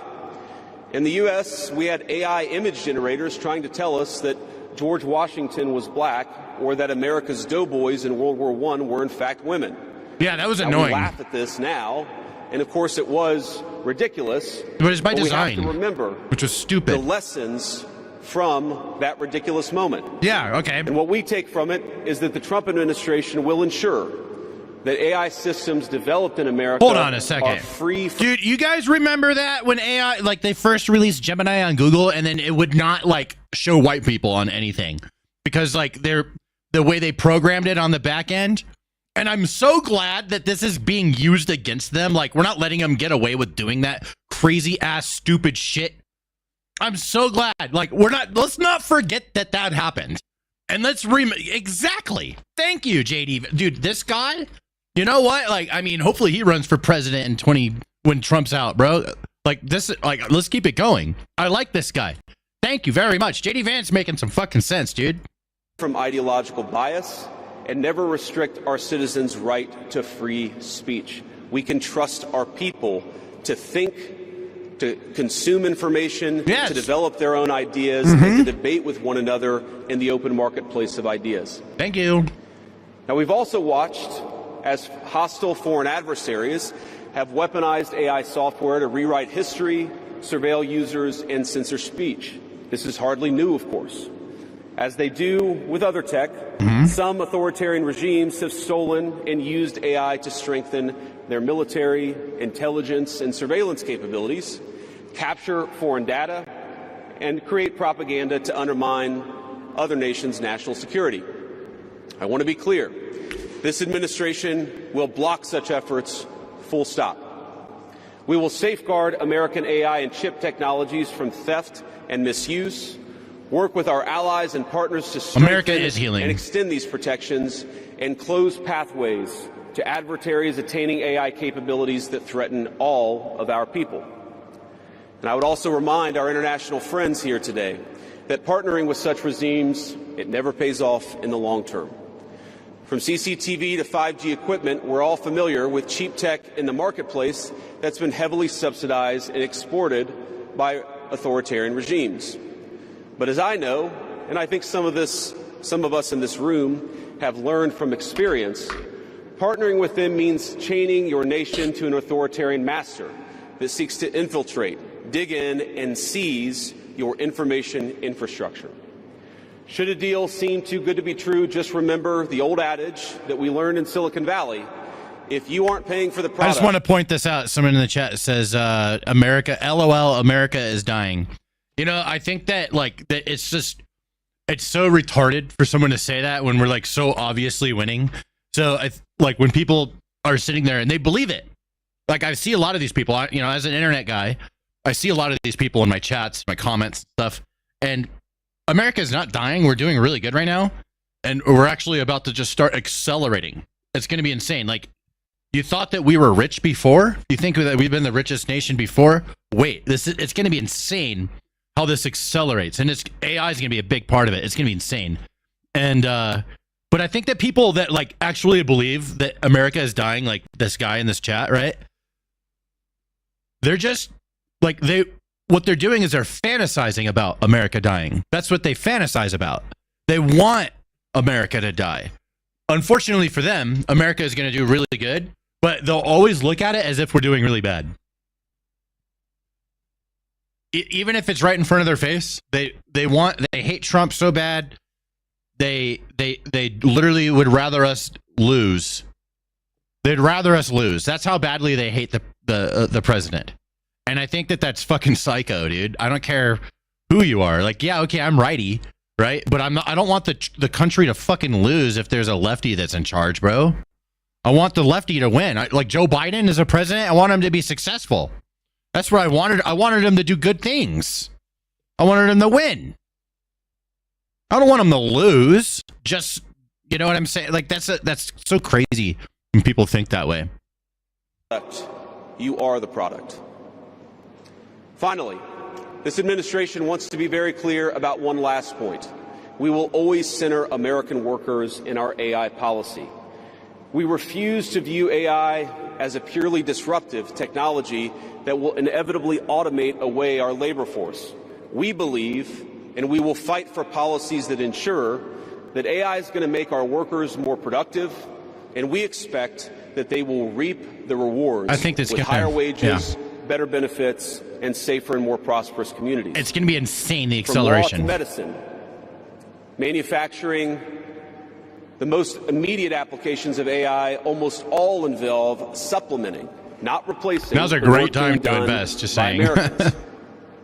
Now, combined with this administration's worker-first approach to immigration, we believe that a U.S. labor force prepared to use AI to its fullest extent will instead attract the attention of businesses that have offshored some of these roles. To accomplish this, the administration will make sure that America has the best trained workforce in the world. Our schools will teach students how to manage, how to supervise, and how to interact with AI-enabled tools as they become more and more a part of our everyday lives. And as AI creates new jobs and industries, our government, businesses, and labor organizations have an obligation to work together to empower the workers, not just of the United States, but all over the country, all over the world. To that end, for all major AI policy decisions coming from the federal government, the Trump administration will guarantee American workers a seat at the table, and we're very proud of that. Now, I've taken up enough of your time, so I'd like to close with just a quick story. This is a beautiful country, President Macron, and I know that you're proud of it and should be. And yesterday, as I was touring Les Invalides with General Gravette with my 3 kids, he was kind enough to show me the sword that belonged to America's dearest international friend from our own revolution, of course, the Marquis de Lafayette. He let me hold the sword, but of course he made me put on the white gloves beforehand.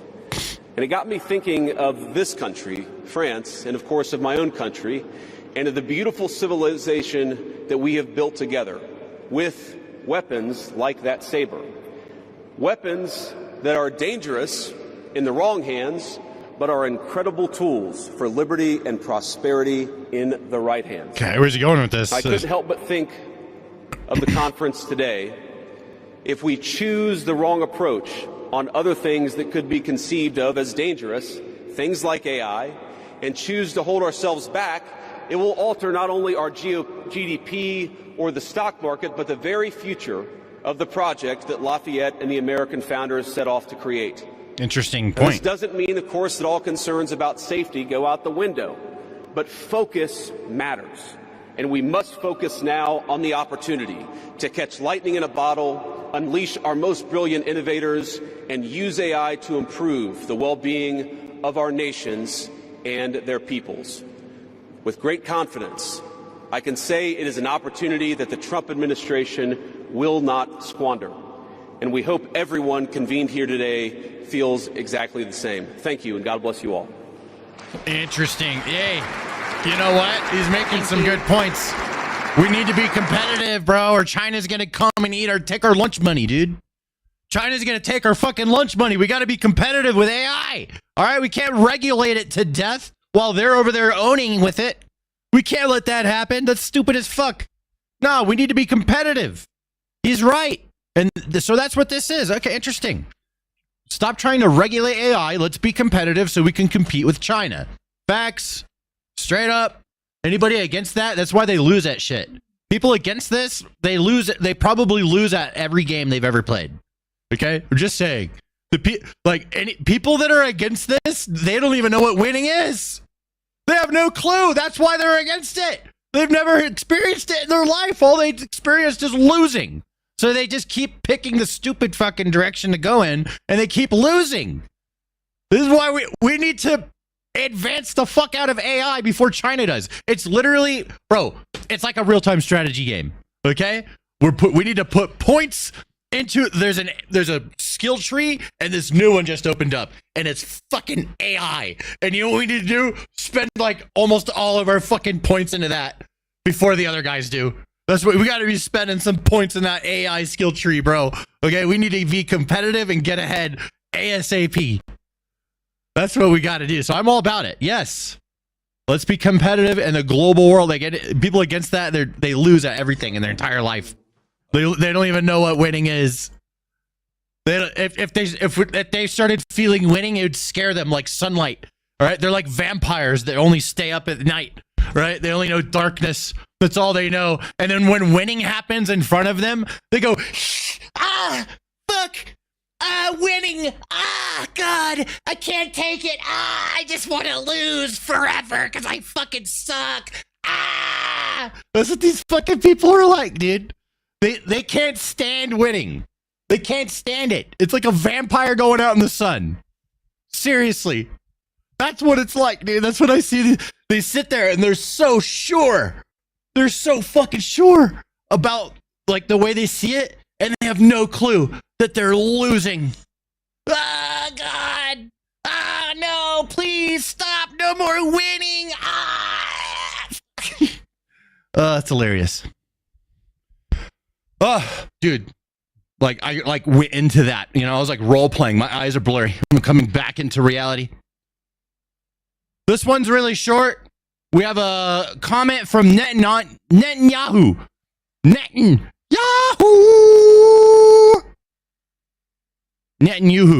Israel PM Netanyahu ceasefire will end will end blah PM. Hold on a second. Whoa. Things are going wrong, dude. I went way too role play. Israel PM Netanyahu ceasefire will end of hostages. It's if hostages. They typoed. It's throwing me off. If hostages aren't returned at Saturday noon. Dude, I think Trump's right. Trump said it in the stream that we're watching earlier. He thinks a lot of the hostages are just fucking dead. And they probably are. They probably are straight up dead. And I think that that's why they're not going to get returned. And now I'm thinking that like eternal hellfire is going to rain upon Hamas at this point. Which at this point I don't even care anymore. Just fucking do it. I don't care. We all welcomed President Trump's demands for the release of our hostages by Saturday noon. And we also all welcomed the president's revolutionary vision for the future of Gaza. In light of Hamas's announcement of its decision to violate the agreement and not release our hostages, last night I ordered the IDF to gather forces inside and around the Gaza Strip. This operation is being carried out at this time. It will be completed in the very near future. The decision that passed unanimously in the cabinet is this. If Hamas does not return our hostages by Saturday noon, the ceasefire will end, and the IDF will return to intense fighting until Hamas is completely defeated. Crazy. So I guess Israel's going in. We're probably going to give them a bunch of stuff. That's what we're going to do.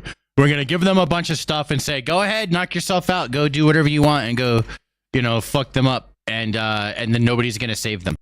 That's what I think's going to... Like, if they put American boots on the ground over there, dude, that would be disastrous for Trump. And I don't think he's going to do that. Nobody wants that. Like, that would turn so many people do not want to go into a fucking war anymore. So I think that this is really interesting. Now, here's something else that I picked up on. I haven't seen anyone else talk about. So Trump, when he was talking about this earlier, he was saying, sure, I'm picking Saturday, 12 p.m. That's when we're going to do it. Israel can do whatever they want, but we're just saying Saturday. And I think that Trump and Netanyahu are like this, right?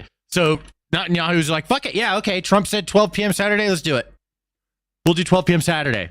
And I just think that it's really interesting that it's not like some super official thing. Trump just kind of said it. And Netanyahu's like, nah, fuck it. That's the deadline. We're going with that one. I don't know. It's really interesting to me. Next. Okay, this is something else. I just wanted to scooch through.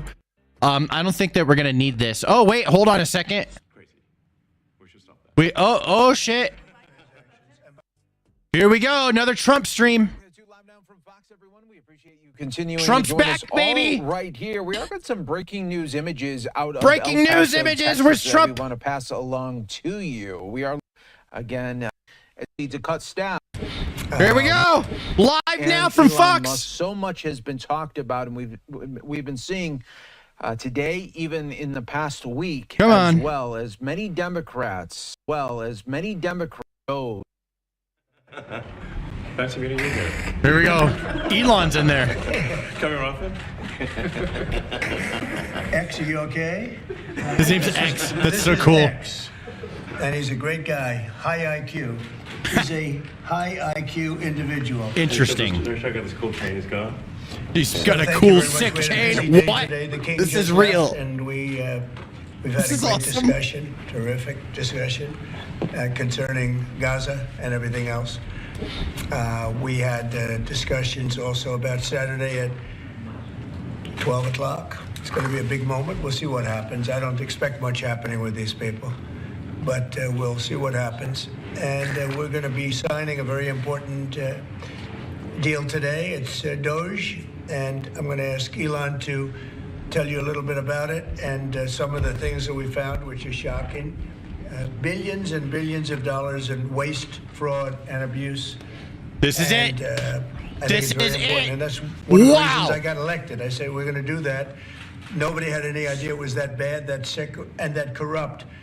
And it seems hard to believe that judges want to try and stop us from looking for corruption, especially when we found hundreds of millions of dollars worth, much more than that, in just a short period of time. We want to weed out the corruption. And it seems hard to believe that a judge could say, we don't want you to do that. Well, so maybe we have to look at the judges, because that's a very serious, I think it's a very serious violation. I'll ask Elon Musk to say a few words, and we'll take some questions. Elon, Stuttering Musk. I love Stuttering Musk. Let's go. So I love his hat too. I want that hat. At a high level, if you say what is the goal of Doge, and I think a significant part of this of the presidency is to restore democracy. This may seem like, well, aren't we in a democracy? Well, if you don't have a feedback loop, FX, we would have to. If you shut up, you little shit. Tell you, gravitas can be difficult sometimes. If there's not a good feedback loop from the people to the government, and if you have rule of the bureaucrat, or if the bureaucracy is in charge, and then what meaning does democracy actually have? If the people cannot vote and have their will be decided by their elected representatives in the form of the president and the Senate and the House, then we don't live in a democracy, we live in a bureaucracy. So it's incredibly important that we close that feedback loop, we fix that feedback loop, and that the public's elected representatives, the president, the House, and the Senate, decide what happens, as opposed to a large, unelected bureaucracy. Anybody disagreeing with this is so retarded. There are good people. This is so obviously like straightforward in the federal bureaucracy, but you can't have an autonomous federal bureaucracy. You have to have one that is responsive to the people. That's the whole point of a democracy. And if you looked at this, if you looked at the founders today and said, what do you think of the way things have turned out? Well, we have this unelected, fourth unconstitutional branch of government, which is the bureaucracy, which has, in a lot of ways, currently more power than any elected representative. And this is not something that people want, and it does not match the will of the people. So it's just something we've got to fix. And then we've also got to address the deficit. So we've got a $2 trillion deficit. And if we don't do something about this deficit, the country's going bankrupt. That's right. I mean, it's really astounding that just optimize, dude. It's easily the interest fixed. Payments alone on the national debt exceed the Defense Department budget, which is shocking because we spend a lot of money on defense. You know what's funny is that so many fucking people, they think they're smarter than Elon Musk, right? And he's like the richest dude in the world. This guy, like, money is what he does. And he's just looking at the money, the way it's being spent. And he's like, this doesn't compute. This is not successful. This will bleed dry eventually if you keep doing that. Let's fix it. And people will screech at him and say that he's a Nazi and he's going to destroy the country when he's just doing basic ass budgeting, bro. And if that just keeps going, we're essentially going to bankrupt the country. Yeah. So what I really want to say is, like, it's not optional for us to reduce the federal expenses. It's essential. It's essential for America to remain solvent as a country. Spend less money. It's Holy essential shit. for America to have the resources necessary to provide things to its citizens. It's not that hard. To be servicing vast amounts of debt. And also, could you mention some of the things that your team has found, some of the crazy numbers, including the woman that walked away with about 30 million, right, etc. Well, we find it sort of rather odd that there are quite a few people in the bureaucracy who have ostensibly a salary of a few $100,000, but somehow manage to accrue tens of millions of dollars in net worth while they are in that position. Interesting. What happened at USAID. We're just curious as to where it came from. Maybe they're very good at investing. I wonder. In which case we should take their investment advice, perhaps. But there seems to be mysteriously they get wealthy. We don't know why. Where does it come from? I don't know. Let's fucking investigate it. I think the reality is that they're getting wealthy at the taxpayer expense. Yes, they are. That's the honest truth. Everyone knows it. So every lefty knows it too, bro. We're looking at all the lefties know. They know. If you look at say Treasury, for example, basic controls that should be in place that are in place in any company, such as making sure that any given payment has a payment categorization code, that there is a comment field that describes the payment, and that if a payment is on the do not pay list. He's stuttering way less than usual. I appreciate that. None of those things are true currently. Hell yeah. So the reason that departments can't pass audits is because the payments don't have a categorization code. It's like just a massive number of blank checks just flying out the building. So you can't reconcile blank checks. You've got comment fields that are also blank, so you don't know why the payment was made. And then we've got this truly absurd, a do not pay list, which can take up to a year for an organization to get on a do not pay list. And this, we're talking about terrorist organizations, we're talking about known fraudsters, known aspects of waste, known things that do not match any congressional appropriation, can take up to a year to get on the list. And even once on the list is not used. It's mind-blowing. So absolutely mind-blowing. We're really just yeah, this is live. Adding common sense controls that should be present, that haven't been present. So you say, like, well, how could such a thing arise? That seems crazy. When you understand that really everything is geared towards complaint minimization, so then you understand the motivations. So if people receive money, they don't complain, obviously. But if people don't receive money, they do complain. Interesting. And the fraudsters complain the loudest and the fastest. So, this is crazy. That makes sense. Oh, I feel so like everything good. Just, they approve all the payments. This feels so good. Because if you approve all the payments, you don't get complaints. Finally, dude, we could do something. So now we're saying that no, actually, we are going to complain if money is spent badly, if your taxpayer dollars are not spent in a sensible and frugal manner, then that's not okay. Your tax dollars need to be spent wisely. Yeah, they do. Things that matter to the people. I mean, these things, like, it's just common sense. It's not. It's not draconian or radical. Nope. It's really just saying, let's look at each of these expenditures and say, is this actually in the best interest of the people? And if it is, it's approved. If it's not, we should think about it. Anybody against that is just going to continue to lose anybody listening to you. Things like just no one's going to listen to you. Social Security, and we've got people it's so obvious. 150 years old. Now, do you know anyone who's 150? I don't. Okay. They should be on the Guinness Book of World Records. They're missing out. So, that's the case where, like, I think they're probably dead. It's my guess. Or they should be very famous, one of the two. Everybody knows that this has been going on. Where there's no We've all known. Well, why is there no identifying information? Obviously, we want to make sure that people who deserve to receive Social Security do receive it. And that they receive it quickly and accurately. I'll tell you another crazy thing. So, one of the things is, like, we are trying to sort of right-size the federal bureaucracy, just make sure that this, obviously there need to be a lot of people working for the federal government, but not as many as currently. So we're saying, well, okay, well, if people can retire, with full benefits and everything, that would be good. They can retire, get their retirement payments, everything. And then we were told, this is actually, I think, a great anecdote, because we were told the most number of people that could retire possibly in a month is 10,000. We're like, well, why is that?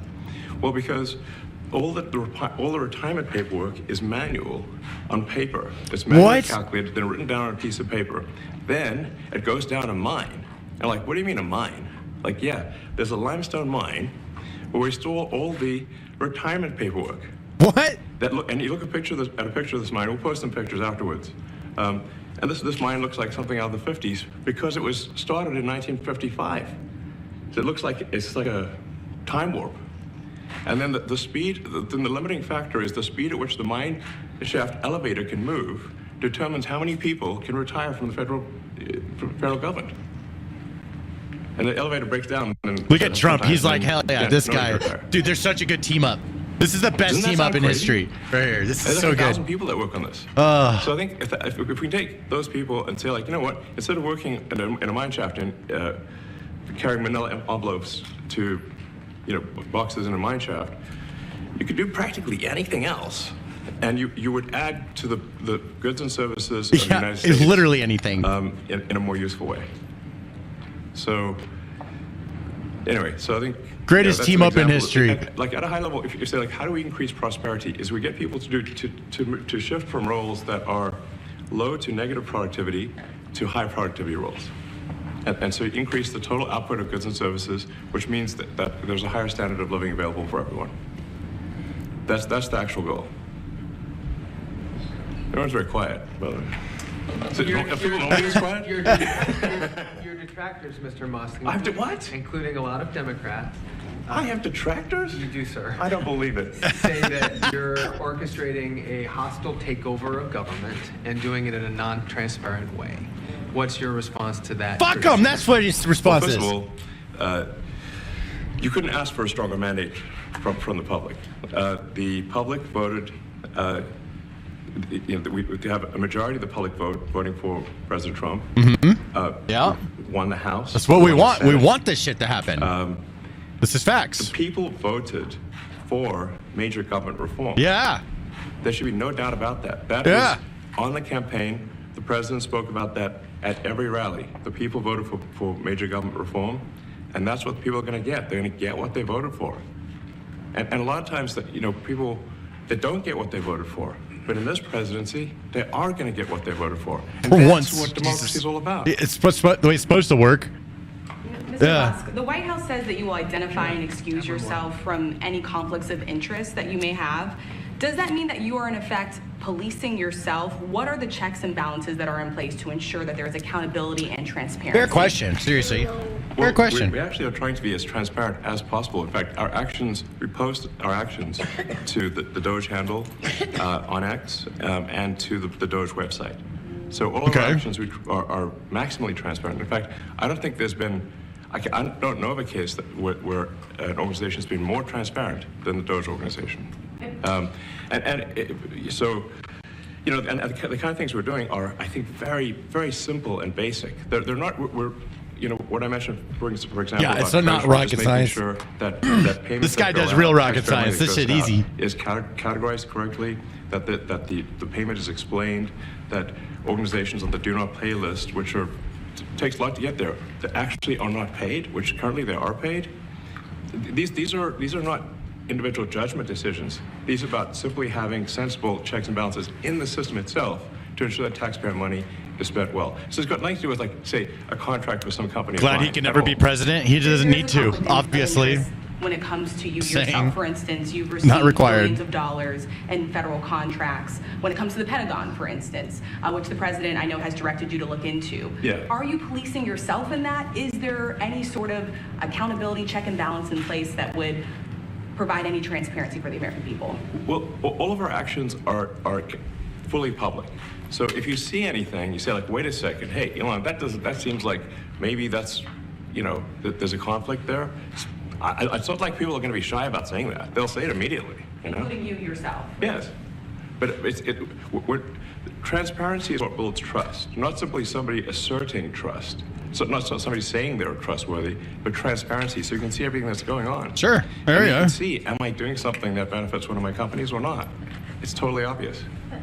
Yeah, that's such a good answer. Do that segment or look in that area if we thought there was a lack of transparency or a conflict of interest. And we watched that also. He's a big businessman. He's a successful guy. That's why we want him doing this. We don't want an unsuccessful guy doing this. Now, one thing also that Elon hasn't really mentioned are the groups of people that are getting some of these payments. Yeah. They're ridiculous. And we're talking about billions of dollars that we've already found. We found fraud and abuse. I would say those two words as opposed to the third word. I'm wondering if people are going to jail over this.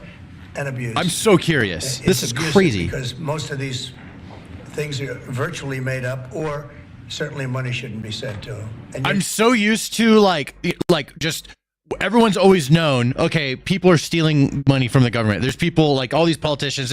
How are they getting all that money? Everyone's always wondered, like, yeah, okay, obviously there's people taking advantage of stuff. Everyone's always known that. Everyone's always known, but like, we never thought that we could do anything about it. Now that it feels like we could do something about it, that's interesting. But I still have that like feeling of like, well, still nobody's going to get in trouble for it. That's I still have that vibe that nobody's going to get in trouble. What I'm talking about. So we'll see. Crazy. So, but we're talking about tens of billions of dollars that we've already found.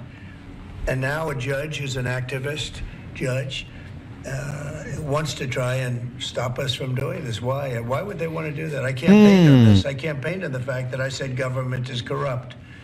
And it is very corrupt. It's very, very, it's also foolish. As an example, a man has a contract for 3 months and the contract ends, but they keep paying him for the next 20 years, because nobody ends a contract. You get a lot of that. You have a contract that's a 3-month contract. Now, normally, if you're in a small, in all fairness, it's the size of this thing is so big. Yeah. But if you have a contract and you're in a regular business, you end the contract in 3 months, it's a consultant. Here's a contract for 3 months, but it goes on for 20 years. And the guy doesn't say that he got money for 20 years, They don't say it. They just keep getting checks month after month. And you have various things like that, and even much worse than that, actually, much worse. And I guess you call that incompetence, maybe. Yeah. It could be corruption. It could be deals made on both sides, where I guess the money he kicks. I think there's a lot of kickback here. Probably like kickback, yeah. A tremendous kickback, because nobody could be so stupid to give out some of these contracts. Yeah. So he has to get a kickback. So that's what I got elected for, that and borders and military and a lot of things, but this is a big part of it. And I hope that the court system is going to allow us to do what we have to do. We got elected to among other things, find all of this fraud, abuse, all of this horrible stuff going on. Those people will be back. We've already found billions of dollars, not like a little bit, billions, many billions of dollars. And when you get down to it, it's going to be probably close to $1 trillion. It could be close to $1 trillion that we're going to find. That's insane. That will have quite an impact on the budget. And you'll go to a judge where they handpick a judge, and he has certain leanings. I'm not knocking anybody for that, but he has certain leanings, and he wants us to stop looking. That's dumb. How do you stop looking? I mean, we've already found it. Yeah, why would we stop looking? It's weird. Where a hotel has paid $59 million, $59 million because it's housing migrants, illegal migrants. All illegal, I believe. And they were being paid twice the normal room rate at 100% occupancy. Unbelievable. So it's a racket. Yeah. It is a racket. What the hell? If I may sort of just going for the president's comments, at a high level, you say, well, what are the two ingredients that are really necessary in order to cut the budget deficit in half? Get a speech therapist, Elon. You're rich. And it's really two things: competence and caring. Yeah. And if you add competence and caring, you'll cut the budget deficit in half. Sure, that makes so much sense. and I fully expect to be scrutinized and get a daily proctology exam, basically. Might as well just camp out there. So it's not like I think I can get away with something. I'll be scrutinized nonstop. But with the support of the president, he just has the balls and the brains to do it, dude. People don't like it. 2 trillion to 1, and then with deregulation, because there's a lot of sort of regulations that don't ultimately serve the public good.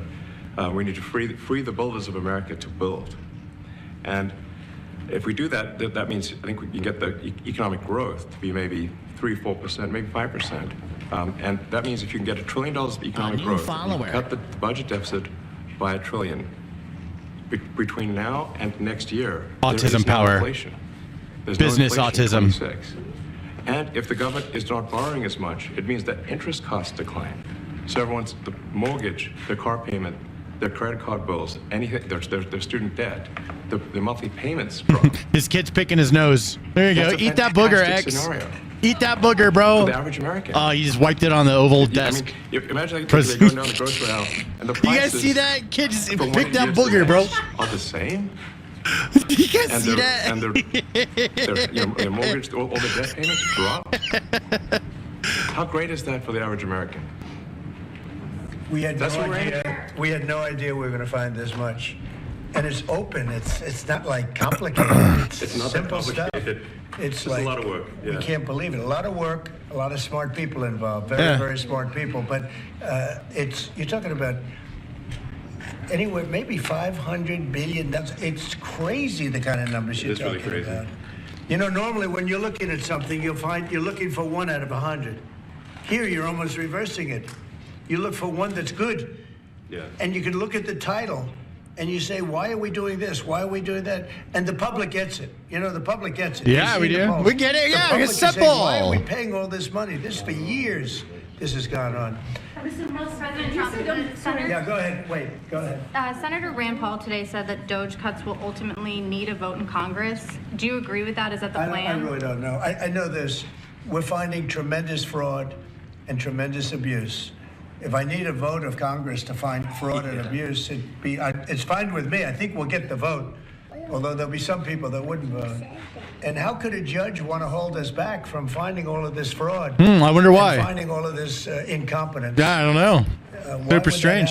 Yeah, I wonder why. Even Congress want to do that. Now, Congress, if we do need a vote, I think we'd get a very easy vote. Yeah, I think so too. Because we have a track record now. We've already found billions of dollars of abuse, incompetence, and corruption. A lot of corruption. If a judge does block one of your policies, part of your agenda, will you abide by that ruling? Will you comply? Well, I always abide by the courts, and then I'll have to appeal it. But then what he's done is he slowed down the momentum. And it gives crooked people more time to Such a cover good up answer. the books. You know, if a person's crooked and they get caught, other people see that, and all of a sudden it becomes harder later on. So, yeah, the answer is I always abide by the courts, always abide by them, and will appeal. But appeals take a long time, and I would hope that a judge, if you go into a judge and you show him, here's a corrupt situation, we have a check to be sent, but we found it to be corrupt. Do you want us to send this corrupt check to a person, or do you want us not to give it and give it back to the taxpayer? Dude, it's so simple. I would hope a judge would say, don't send it, give it back to the taxpayer. Yeah, but they won't because they're probably getting paid. What we're finding is that a bunch of the fraud is not even going to Americans. So I think we can all agree that if there's going to be fraud, it should at least go to Americans.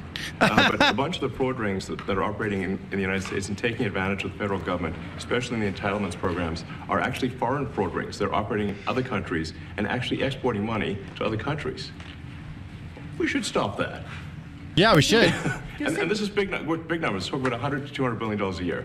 Yeah, it's a lot. Serious money. Mr. Musk, you said on X that an example of the fraud that you have cited was $50 million of condoms was sent to Gaza. Yeah. But after fact-check this, it apparently Gaza in Mozambique, and the program was to protect them against HIV. So can you correct the statements? It wasn't sent to Hamas, actually. It was sent to Mozambique, which makes sense why condoms was sent there. Yeah. And how can we make sure that all the statements that you said were correct, so we can trust what you say? Well, first of all, some of the things that I say will be incorrect and should be corrected. So nobody's going to bat 1,000. I mean, we will make mistakes, but we'll act quickly to correct any mistakes. I'm not sure we should be sending $50 million worth of condoms to anywhere, frankly. I'm not sure that's something Americans would be really excited about. Facts. And that is really an enormous number of condoms, if you think about it. But, if it went to Mozambique instead of Gaza, I'm like, okay, that's not as bad, but still, why are we doing that? Yeah, please stop doing that. Please, can they just make their own condoms? Like, what the fuck? Directing these cuts, do they have? Why do we have to give them? Why are we giving people condoms? Agency heads The have fuck? when you're making these decisions? Yeah, we work closely with the agency heads, there are sort of checks in place. So it's not just us just going in and doing things willy-nilly. It's in partnership with the agency heads, and I check frequently with the president to make sure that this is what the president wants to happen. This kid is so funny, dude. We talk almost every day, and I double check things to make sure, is this something, Mr. President, you want us to do this? Then we'll do it. USAID has been one of your main targets. Are you concerned at all that some of the cuts or that shutting that agency altogether may lead to diseases or other bigger problems starting in other countries that then come to the United States? Yeah, so that's an interesting example. So that's something where we work closely with the State Department and Secretary Rubio. And we have, for example, turned on funding for Ebola prevention and for HIV prevention. You left that, you said? Yes, correct. And we are moving fast, so we will make mistakes, but we'll also fix the mistakes very quickly. So, do you see it as a worthy cause, USAID? I think that there's some worthy things, but overall, if you say what was the bang for the buck, I would say it was not very good. And there was Yeah, far too much not worth it. of what USAID was doing was influencing elections in ways that I think were dubious and Democrats do are not done stand for. by today. The more they're against this basic shit that everyone's united on, yeah, they're done. They need to just join the club, bro. From the Pentagon, and the president's directing you to look into the Department of Defense. Is Yes, that which we a definitely need conflict to of do interest? and are going to do at the president's request. Does that present a conflict of interest for you? It wasn't 50 No, mil on because you don't curing look at the AIDS, individual contract stupid and say, Ben first of all, Jones. I'm not They sent the one $50 million here of condoms. filing the contract. That doesn't It's cure people at AIDS. SpaceX. That's not what we'll be putting for the contract. And I'd like to say, if you see any contract where where it was awarded to SpaceX and it wasn't by far the best value for money for the taxpayer, let me know, because every one of them was. The president said the other day that you might look at treasuries. Could you explain that a little bit? What kind of fraud, and that question goes to both of you, what kind of fraud are you expecting to see or do you see right now in U.S. treasuries? Yeah, I think you mean the Treasury Department as opposed to Treasury bills, or... You also referenced treasuries on Air Force One the other night. Go ahead. Well, as I mentioned earlier, really, the first order of business is to make sure we're actually collecting... Sorry for this. I thought my son might enjoy this, but he's sticking his fingers in my ears and stuff. So it's a bit hard to hear sometimes. Hey, stop that. Dude, this is such good marketing having a kid with him. No, the stuff we're doing with Treasury Department is so basic that you can't believe it doesn't exist already.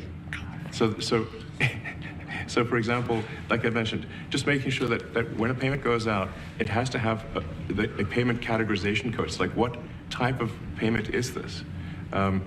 You can't just leave the field blank. Currently, many payments, the field is left blank. And you have to describe what's the payment for, some basic rationalization. That also is left blank. So this is why family, the dude. Pentagon Represents the it. Pentagon passed an audit. I mean, a decade ago, maybe? I don't know, ever? Yep. Really? And we want to just, in order to actually pass audits, you have to have financial information that allows you to trace the payments. You know, and once in a while, It's a robot, Treasury not a has kid. task Have you seen the force movie payments, AI? If it thinks the payment is going to a fraudulent organization. Yeah, it's just basic accounting. You're right. If a company It's or so simple. organization is on a do not Incoming pay and list, outgoing, bro. we should not pay it. I'm sure you would agree. Like, if it's quite hard to get on that payment, the do not pay list, it means that this is someone that is just, it's like He is a good dad. dead people, Look at him. terrorists, known fraudsters, that kind of thing. We should not pay them. But currently we do, which is crazy. We should stop that. Many transactions. And by the way, hundreds, thousands of transactions like that. You know, we have a big team. And They're a good for the team. sake of the country, Strong team. I hope that the person that's in charge and the other people that report to me that are in charge are allowed to do the right thing. Yeah. Namely, make sure everything's honest, legitimate, and competent. But we're looking at just, when you look at USAID, that's one. We're going to look at the military. We're going to look at education. They're much bigger areas. But the USAID is really corrupt. Yeah. I'll tell you, it's corrupt. It's incompetent, and it's really corrupt. And I can't imagine a judge saying, well, it may be corrupt, but you don't have the right. You got elected to look over the country and to, as we say, make America great again, but you don't have the right to go and look and see whether or not things are right that they're Something paying. sounds or fishy things with are that. honest that they're paying. And nobody can even believe this. Other people, law professors, they've been saying, how can you take that person's right away? You're supposed to be running the country, but we're not allowed to look Big at balls. who they're paying it to and what they're paying. We have massive amounts of fraud that we caught.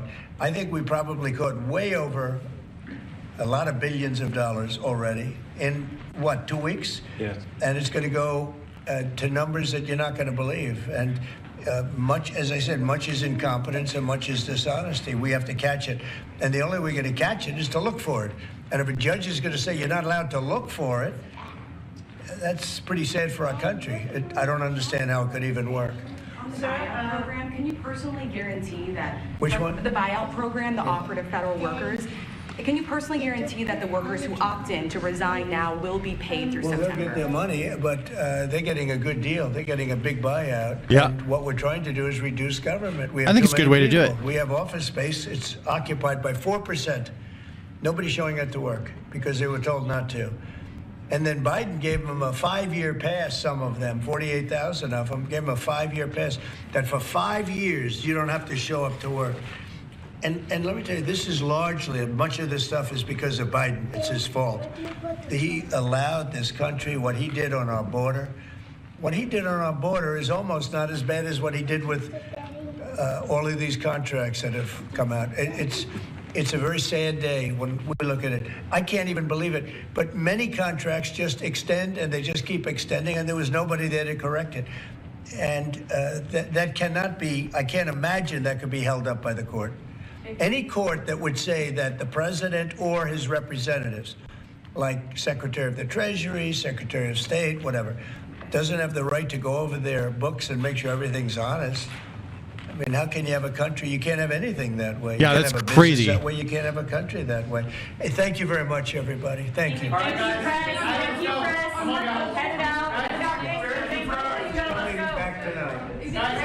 Mark Fogel will be at the White House tonight at about 10 o'clock. If you want to come over, you can say hello to him. Did the U.S. get anything in return? Not much. No, they were very nice. We were treated very nicely by Russia, actually. I hope that's the beginning of a relationship where we can end that war and millions of people can stop being killed. They've lost millions of people. They lost, in terms of soldiers, probably 1.5 million soldiers in a short period of time. We got to stop that war. And I'm interested primarily from the standpoint of death. We're losing all those soldiers. And they're not American soldiers, they're Ukrainian and Russian soldiers. But you're probably talking about 1.5 million. I think it's a lot of people, man. We've got to bring that one to an end. Okay? Thank you. Thank you very much. Crazy. Well, there's Trump once again, bro. He's just every day talking to us, telling us what's going on, bro. And that was the tape playback of President Trump and Elon Musk really doubling down and even at times tripling down on. Yeah, crazy. Where was that? That was right here. Let's go back here. So that's insane. I bet that just drives people up the wall, just seeing Elon Musk in the Oval Office. And he talked for like 15 minutes, like just right next to Trump, and Trump just letting him talk. And Elon Musk is saying some basic ass accounting shit, like, let us go in here and look, and we're finding a lot of fishy things that are going on. A lot of money's being wasted, right? And like, there are people that hate Trump so bad, and they're so bitter about their side not being in power, that they would rather that continue than admit that something like that was found out and we did the right thing by finding it all out and figuring out what to do with that. That's crazy to me. People are so brainwashed that they literally don't want us to audit our spending. They don't want anyone to look at it. That's the dumbest thing. And the thing is, I'm really glad that it's that way, like that these people are doing that, because it's really just pushing more lefties away from them, because people are looking at this just like with common sense, and they're like, yeah, that makes sense. Let's audit the government spending and see what all the stupid shit we've been spending money on that we shouldn't. It's incoming and outgoing. It's basic accounting. You need to have more incoming than there's outgoing. That's balanced. That's how it works, and we need our government to do it too. They got it's a big complex thing, but we need to get on top of it. We got a $5 super chat from Mr. Me. He says, "Hey, real quick, what is the song you use in your shorts?" You're probably thinking of Red Alert, Command and Conquer Red Alert. The song's called Hell March. I just think that it fits really well when I do Donald Trump videos and a lot of these politics videos. It fits so good because we're on the warpath, bro. We're changing shit up. You know? I love it. It feels good. It feels like we can actually like get some things done. And it's like, for the longest time, it feels like we're going down a path of just self-destruction with our country. And now it feels like we're tightening things up, and it's happening so much faster than anybody expected to. So I'm just curious what's going to happen with more of this government auditing. That's really interesting.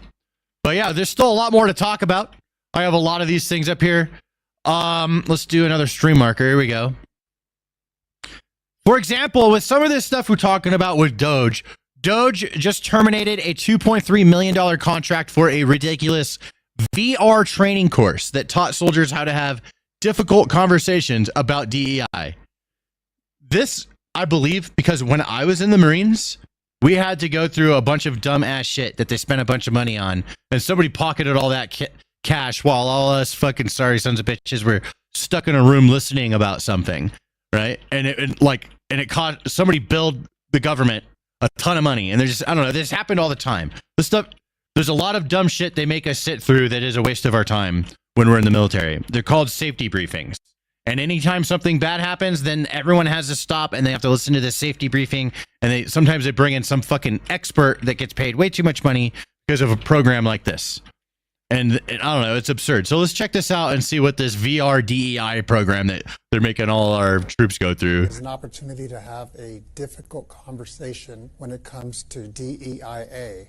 There is an avatar, and behind that avatar, there is a individual who is going to have a conversation. He or she so bad. A new follower. That's so bad. The difficulty of the conversation or back down and understand. The time that we're living in is we have conversations that are difficult, specifically dealing with people or differences of opinions. It's important for us, it's the fucking military and service members, to have these conversations and allow us to practice having these conversations that are often very difficult to have. This is for airmen, this is for guardians, this is for civilians of all ranks enlisted and officer.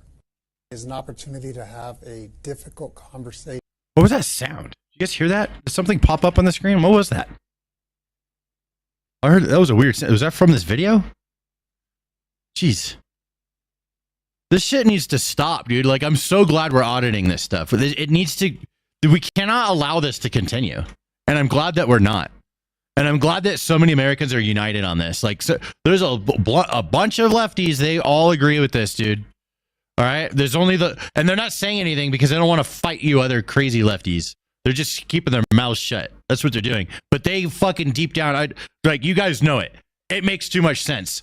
It makes too much sense to find out where all this, like, all the fraud and everything like that. It makes way too much sense. Lefties are going to agree with it. Normal, competent, basic, like, just your normal person that just happens to be a lefty is going to not disagree with this at all. We need to stop, like, and people are stealing the money. Everyone knows it. We've all known it. And the only thing that's an issue is for the lefties, they just don't like that it's our side that's getting to the bottom of it.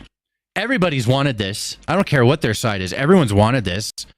A lot of them are just mad that it's our side that's digging into it, so they don't want us to look. $10 super chat from Crazy Puppet says, no way this is live. What's up, man? Yeah, I'm live. Welcome. Audit the auditor. We need to audit the shit out of this stuff for sure. American Mark Fogel is pictured on board a jet on his way back to the U.S. after being imprisoned in Russia for nearly 4 years. Trump got him freed. This is interesting. So I just thought, this is just in my docket of stuff that happened today. This is a big deal. I'm actually not super familiar with who this person is. But a picture is worth 1,000 words. Look at this man kiss his drink. That must be really nice. Being imprisoned in Russia sounds like that's absolutely fucking terrible. Look at this dish that he's eating here. He's living like a king. He's being transported over. Man, he's got some nice clothes, probably feeling good. Got some berries, some cheese, whatever this is. And notice this passport. Notice this passport in his hand. After being imprisoned in Russia for 4 years, imagine what it feels like to hold that in your hand. Imagine that, like, he's clutching that. He's not going to let that thing go. Look at him kiss his drink. I don't know if this guy did something stupid to get imprisoned in Russia or not. I don't know what the details are. So I want you guys to know that. I am just looking at the image and I'm looking at this person that is happy to be free. And they've got this nice dish. They on a plane and they got a passport in their hand. $100 super chat from the Crazy Puppet says this is live confirmed. Holy shit. $100 super chat. Yo. Bro, I'll tell you one thing. Me and this guy right here, All right, me and this guy right here, we both feel like $100 right now. All right, let me just say, thank you very much, Crazy Puppet, for the $100. Insane. Man, I feel like $100 right now. Ugh. Yeah, you bought me my Popeyes. Thank you. He bought me my chicken from Popeyes.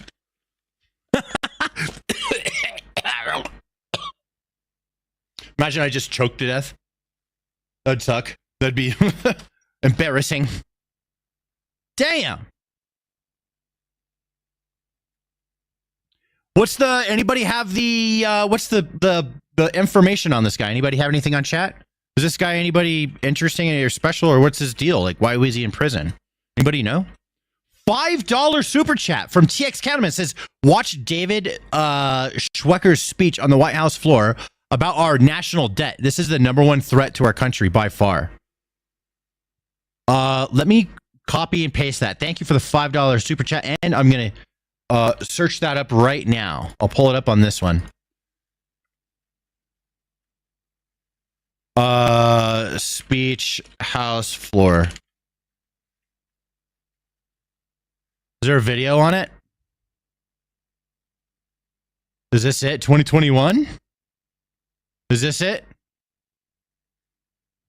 $5 super chat from Mr. Me says, let's go, Crazy Puppet. Let's go. Thank you guys very much.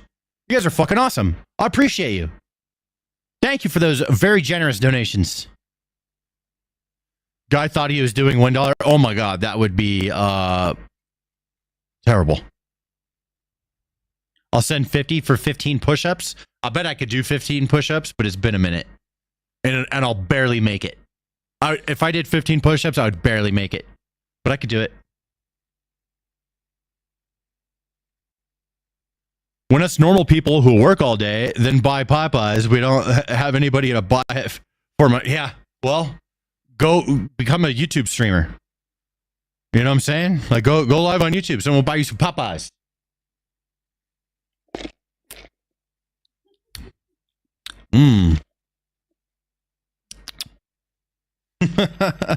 Farming fiasco. 10, what is that, euros? Stan's gravestone reads, cause of death, $100 super chat, Nuggy choke slam.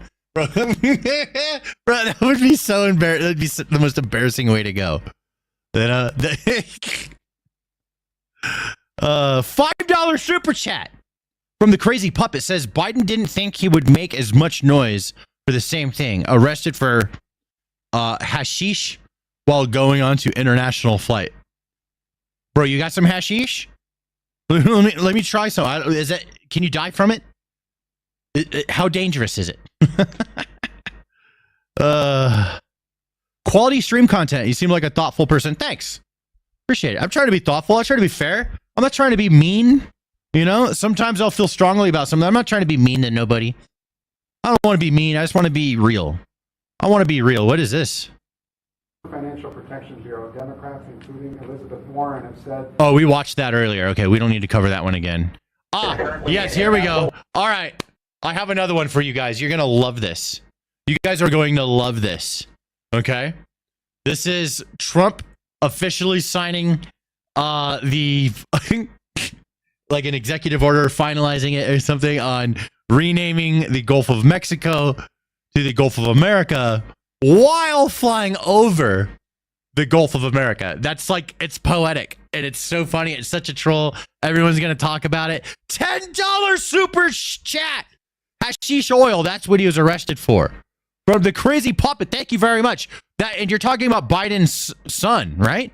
He was the one that does all the fucking drugs and stuff. And he got like pardoned. I think everyone, like, honestly, Biden's son, like, bro, I don't know. Like, he was on a ton of drugs and he was going like 200 miles an hour going to Vegas. That sounds fucking cool. Okay. Like, as long as we don't crash and die, I mean, I don't know. That sounds kind of fun. Not going to lie. I think we're going after the wrong guy. We're going after him because we're trying to get to his dad. But honestly, it sounds kind of fun. You know what I'm saying? You know what I'm saying? I mean, you know, Biden, let's go after that guy. But his son, I mean, you know, I don't know. I don't have all the facts. Like, well, I guess he did some like Russia shit. I don't know. Or not Ukraine shit. I don't know all the story. You guys are just so much fucking lore. This lore goes so deep. Dude, literally, American politics is like a comic book. We need to have like a Marvel comic book version of everything American politics since 2016. That's what, like, think about it. Like, or 15, started in 2015. The moment Trump announces whatever, and we just have, or we can even go, let's go backwards, bro. You want to start with Bush? First Bush? Shit, you go that far. You want to go back further? Want to go back to Reagan? Want to go back to, like, dude, like, just all of it. The first one, George Washington. We'll start there. Comic book series. There's so much lore. It's crazy how much lore there is. It's insane. $5 super chat or $2 super chat from Mr. Me. Said, hey, let's go. Thanks, man. Appreciate it. Let me heart these. Heart. I can heart these. Heart. Thank you guys very much. Yeah, some like Ukrainian energy. I don't know. There's some fucking lore. It's so deep, but I don't know. Like, imagine being somebody who, I've never done cocaine, but imagine being someone who does do cocaine and being able to get away with doing it in the White House. I mean, I'm just saying, that sounds kind of cool. Okay. Is it proper? Fuck no, it's not. It's just, I don't know. That's the least of my worries, you know. His dad absolutely like wrecking our country and economy and doing an absolute dog shit job. Yeah, way bigger problem for me than his kid smoking crack or whatever he does. Dude, I don't give a fuck about that. All right, here we go. Let's watch this. Trump.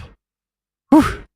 Air Force One is currently in international waters for the first time in history, flying over the recently renamed Gulf of America. Gulf of America. Please enjoy the flight, and we are now about to head westbound to Super Bowl Let's 59. go. That's so funny, dude. That's so funny. Gulf of America. They're flying over it right now. Make America great again, right? That's what we care about. Okay, here we go. There's that presidential Sharpie.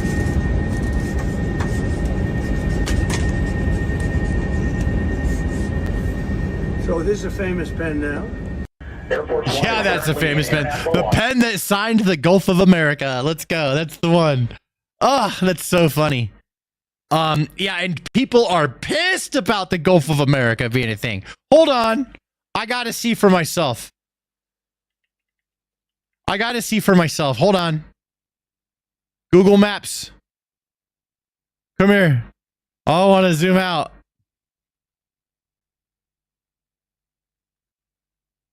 Oh my God, there it is. It's the Gulf of America. Let's go, dude. This is pissing so many people off.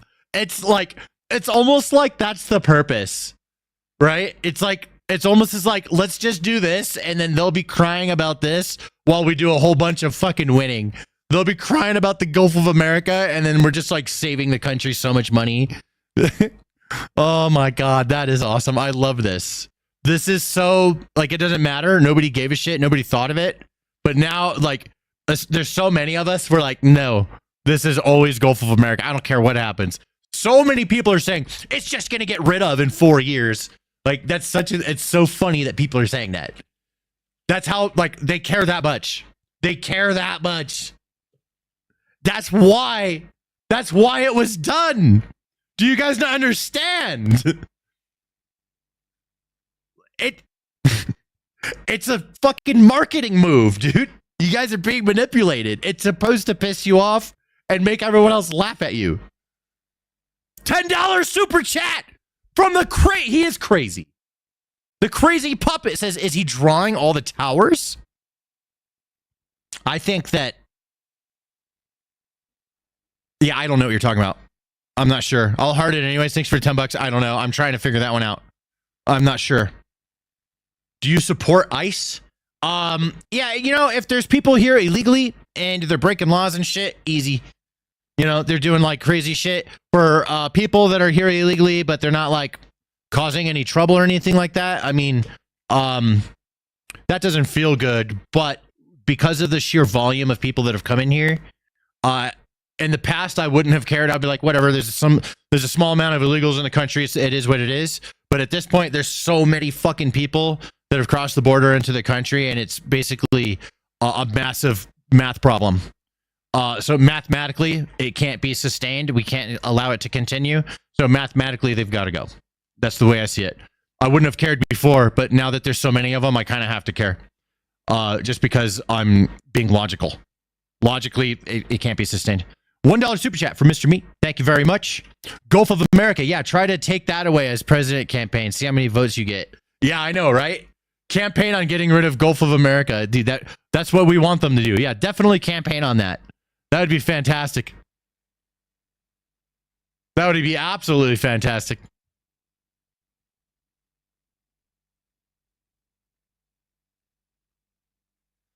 Across the pond, we have some news. I think that this is interesting to talk about because I feel like the things that are happening here in America, other countries are starting to find inspiration from. And the people of their countries, the politicians of their country, I think that the MAGA movement is so powerful that people from other parts of the world are looking at it and seeing the model, understanding the model, and being like, this is the way we should do our country, bro. We should fight for our interests the way America does, the way Donald Trump is. And I think that a lot of people are feeling empowered to stand up for what they feel is wrong. Right now in London, there are British farmers that are blocking the streets, which I hate street blocking. It pisses me off, to be honest. I don't care whose side it is. But they are protesting their own government. Let's just take a look at some of this stuff. There they are. Yeah, they're just completely blocking the streets. Can't get through. I hate street blocking, to be honest. I don't care who's doing it, whether it's the farmers or it's like Just Stop Oil protesters, whatever. I don't like that shit. But there's still lots of them. I hear them. I understand what, they want the power back. They want to stop being taken advantage of by their government. So we're just arriving at Westminster for the big protest, which is going to be taking place down here today. So, sir, tractor, you're looking forward to today? Yeah, it's going to be a good turnout. We came down here with about 100 tractors, but we got separated, but it's going to be a lot more than that. And what do you hope to achieve today? To make a change. Big up. Thank you, sir. Respectful so British people. So we're coming to you live and direct. So make sure you tune in. Street Night live stream in association with Urban Scoop. So we're going to be live and direct on Tommy Robinson's Twitter page. So make sure you tune in. So there's a big movement over there, and I really do think that this is from American influence. This is what I believe. I believe that a lot of this would not be happening in Europe if the example wasn't set by us. I think that and I'm really glad that something is happening because I feel like the people in Europe are so much more taken advantage of by their government than we are. Like they're way worse off, and a lot of their people, they don't even realize it. They don't understand it. They're born into it, dude. They literally don't know the freedoms they don't have, and they will fight. They'll argue with you against it too.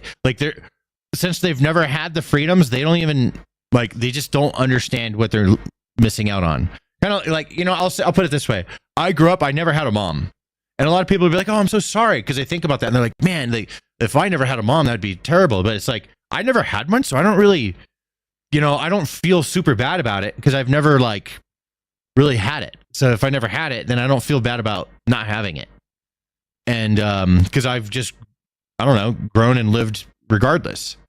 And I feel like that's kind of the similar thing with freedoms and these countries. And I really do think that we're setting an example. We're empowering these people, and it's good. They should stand up for their country and for what they believe in, even if a lot of the things that they're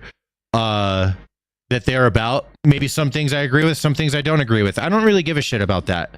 I just believe that the governments in Europe are overpowering of their citizens, and I think that I would love to see a whole lot more freedom for these other people in the world, because we have it here and it's really nice, man. We got a lot of freedoms here. We're losing them all. Hopefully that stops now, but even with all the freedoms we've lost, we still have more than many other places in the world. And I would love to see these places fight for having more freedoms, not less freedoms, even if it's a little messy. You know, like freedom of speech, it's messy. That means if you truly have freedom of speech, that means people can say some vile ass shit like Kanye West's been doing. But that's part of the cost of having freedom. That's it. $5 super chat from Fiasco Games, or a 5-year. He says they're doing it because they're trying to give farmlands to big business through inheritance tax. Interesting. Yeah, it's a big complex issue. I would love to talk to you about it because I know you're from the area. You know more about it than I do.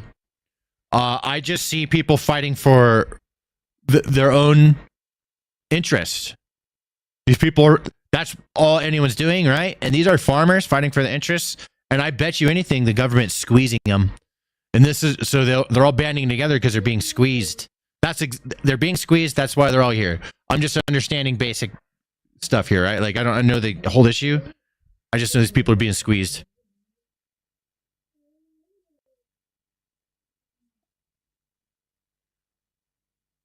FEMA spent $59 million on luxury New York City hotels for illegal aliens last week in violation of Trump's executive orders.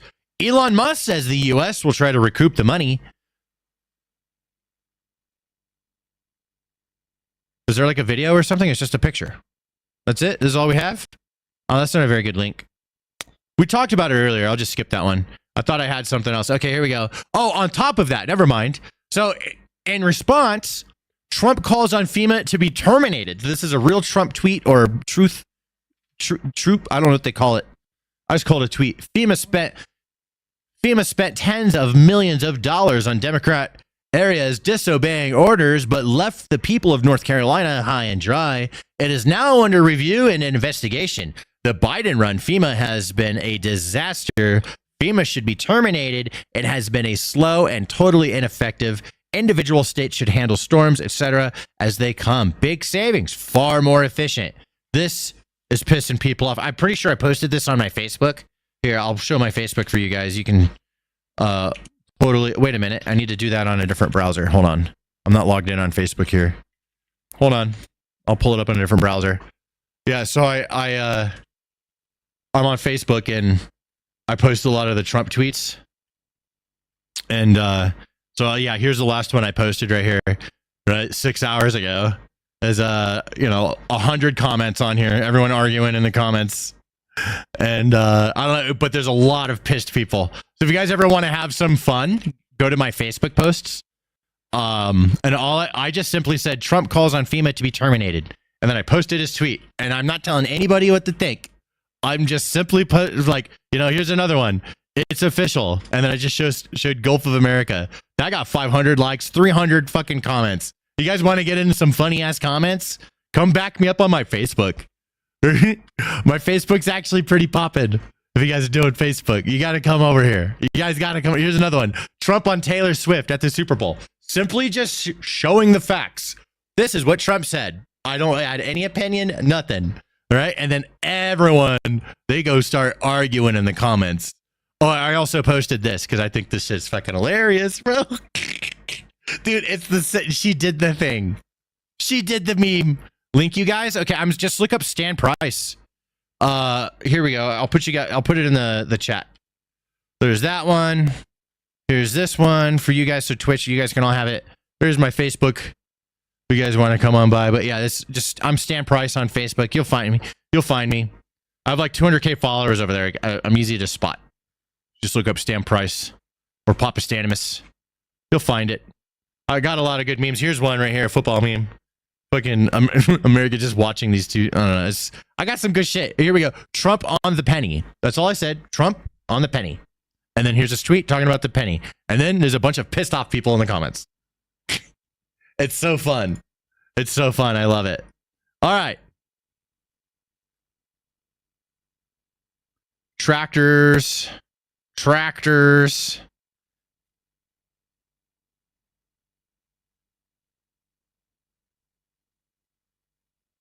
And the stream marker.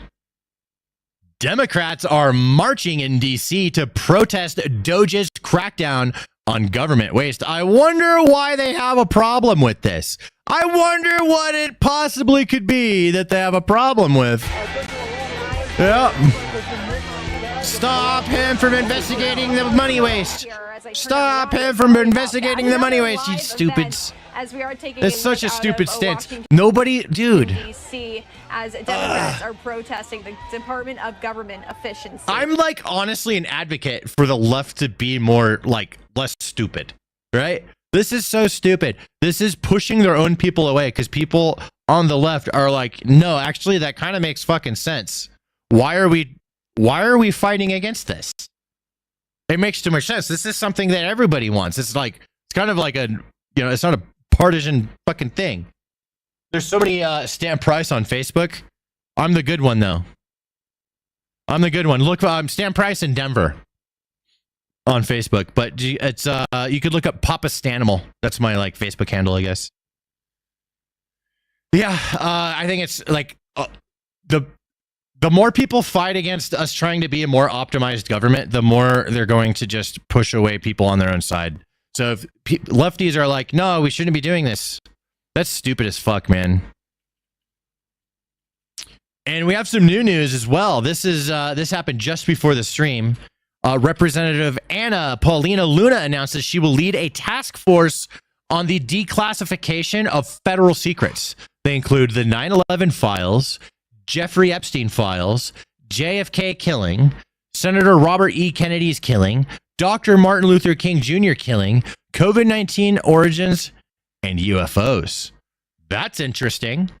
We'll see if it happens, but it looks like things are moving. I would like to know. I want to know about all of this, even the UFOs. I'm curious about all of it. Bro, those UFOs are fucking flying around. I've seen videos of them. I believe in that shit. I think that shit's real. With the stroke of a pen, he committed to declassifying the files concerning the assassinations of President John F. Kennedy, Robert F. Kennedy, and Dr. Martin Luther King Jr. A decision not just monumental, but pivotal. It is with profound honor that I have been entrusted by Speaker Mike Johnson and Chairman James Comer to lead the House Oversight Task Force on Declassification of Federal Secrets. Together with the help of the White House, our intelligence allies, the Department of Defense, the Department of Justice, we will be conducting investigations into the following: the assassinations of JFK, RFK, and Dr. Martin Luther King. Wow. Unidentified aerial phenomena, also known as UAPs. Wow.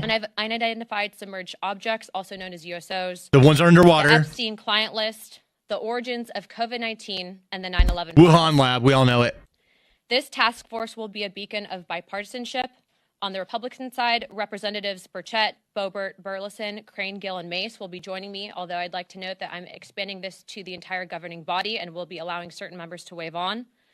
Our first hearing is set for March. The date will be announced soon, and we've already initiated close to a dozen communications with various agencies, to include Pam Bondi at the Department of Justice. Bro, she's stuttering more than Elon Musk. This will no longer be a task force that makes bold promises only to fade into irrelevance or send strongly worded letters. This will be a relentless pursuit of truth and transparency, and we will not stop until the American people have the answers they deserve. We will cut through the bureaucracy, challenge the stonewalling, and ensure that the American people finally get the truth that they have been denied for too long. Yeah, that's all we want, bro. If we are to endure and thrive as a nation, we must restore trust. Trust through transparency. The American people must be trusted to think for themselves, to form their own judgments from the truth that they are entitled to know. We've been treated like children for too long and kept in the dark by those we elected to serve us. It is my solemn duty to begin mending this trust, to form a new relationship between the government and the governed. Let us embark on this journey together towards a government that does not serve, but one that enlightens. That does not just serve, but one that enlightens. Trust through transparency that begins. We'll see what happens. Like, I'm always so skeptical of like any of, because this has been promised to us so many times. It's like dangling a carrot, you know? I mean, I do have more confidence than ever, but I just feel if we don't get these this time, I'm going to have a really hard time ever believing we're ever going to get it, because like I will be like, they got me again. How did they trick me again that they were going to do this? This is a big dangling carrot. Hopefully it happens, but I just feel like it's not going to. What do you guys think? Do you really think that they're going to release this shit? You know, like, I want them to. I want to believe. You know, I want to believe. I really do, bro. This is some X-Files shit. Seriously, but Man, am I skeptical if we're ever actually going to know. Imagine they release some shit about UFOs and they're like, yeah, the aliens are real. And there's like actual evidence they release. Like, what? That'd be crazy. I think we know about the Wuhan lab. Maybe there's more to it. $20 super chat from the crazy puppet. He says, you want to have your brain blown? Biden became U.S. president to give time for Russia to change their constitution to acquire lands from Ukraine. I wonder if Poland is going to try and get their piece of the pie. What? I don't know. I don't know about that shit. I don't know. Thank you for the $20 super chat. I read it. Everyone heard it. I don't fucking... What do you guys think? What's your guys' response to that? I don't fucking know. I don't know, dude. Don't get deplatformed. You know what? I'm not telling anybody what to think. I'm just wondering about all this stuff. I'm just watching it, trying to figure it out like a normal fucking person. You know, I'm not a political commentator. I ain't trying to be. We're just talking. I think people want to talk about politics in this way. I think they want to talk about it and like not have somebody preaching to them, and we could just talk about it together. We could look at this information together. I think that's what people are down for. I've been getting a lot of interesting comments. Like people are like, who are you to be talking about this stuff? And I'm just like, I don't fucking know, dude. I'm just good at YouTube, man. All right. I'm just good at YouTube. I ain't trying to tell nobody what to think. That's the last thing I want to do. Sometimes I'll highly suggest, I'll be like, please consider thinking this way. You don't have to, you can do what you want, but please consider it. Sometimes I'll be a little bit more pushy. Some things that I feel more strongly about, but most things, I'm not trying to tell nobody what to think, man. And I ain't faulted nobody for thinking either. You can see the world however you want. I might disagree with you. I'm righty. I like Trump. I love Elon Musk. I think Elon Musk is an absolute fucking badass motherfucker, dude. I love that guy. I'm so glad that we have an Elon Musk that exists. Oh my God. Imagine the world without someone like that. He's a dude acting like a dude who's pretending to be another dude. I think I have one more link for us to go over. Oh, I'm skipping out on this one. I don't know. This one seems like some more Swift. There he is. This is from him. I think I'm skipping out on this one. I'm not sure. That one's a little bit more too conspiracy for me. I'll have to wait for more. I'm going to wait for more. How long have I been live? Damn, dude. We had 200,000 people show up to this. 210,000 people show up to this stream. That's crazy. That's a lot of motherfucking people. That's a lot of people. Look at this. Look at this right here. Behold. Look at that.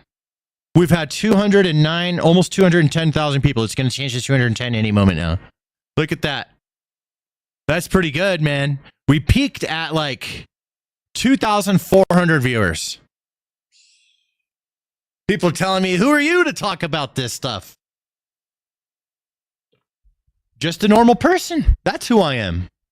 I'm just a normal person, just trying to make sense of shit, bro. That's who I am. And look, people want to hear it. People are showing up every stream. So that's what I have to say. I mean, I'm not going to call them haters or anything, people complaining about it. But like, I'm just saying, people complaining about it. Like, this, people want to hear. They're showing up. Who am I? I'm the guy that's just trying to make sense of this. I don't want to tell nobody what to think. I do like Asmongold. I watch a lot of Asmongold. He inspired me to give it a shot and do this, to be honest. I'll say that right now. Clip it and ship it, baby. Asmongold, like, I watched the fuck out of it, and I'm like, dude, I like the way that this guy is just saying things logically. He's just being logical. It's really hard to, like, and people that are fighting against that, it's so easy, for people to spot, because they're not making any sense. You're making perfect sense. You're looking at things fairly, logically, very live and let live for so many different opinions. And people are against it. Why? Because they're stupid. Like, they don't care how right something is. It's against the way they see it. And so you're the enemy. No matter what. No matter how right you is. So I'm just saying, I just look at this stuff logically. If I don't know what the hell I'm talking about, I always say, like, I'll make it a video and I'm like, I don't fucking know about what this is. And someone who's criticizing, I'm like, what do you want me to do? Pretend that I know what I'm talking about? Is that what you want me to do? Like sit here and pretend like I know what I'm talking about in front of all these people? I'm not going to do that, dude. If I don't know what I'm talking about, I'm just going to say, I don't fucking know. I have no shame in that because I'm a normal person and I don't know everything. And I do have a big chat of you guys and we could talk about it. I can ask a question like I did earlier. I didn't know something and I asked. And then the chat was like, here's your answer. And I was like, oh, thank you. Now I know stuff.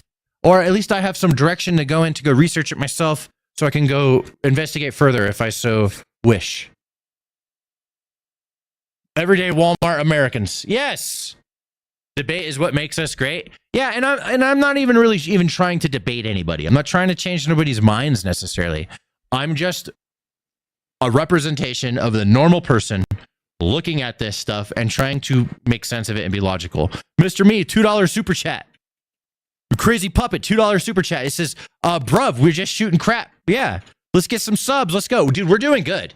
We're doing good. We're getting subs. $2 super chat from Crazy Puppet. It says Trump got elected. Papa comes out of the cocoon. It was by accident. I started this channel before Trump got elected and I was covering a bunch of wacky stuff, Asmon Gold style, but the election happened, so I covered it. And then like so many people liked what I had to say. And they liked that I wasn't trying to tell anybody how to think or anything. I'm just looking at stuff. I'm just looking at it and saying what I think. That's it. I'm keeping it simple.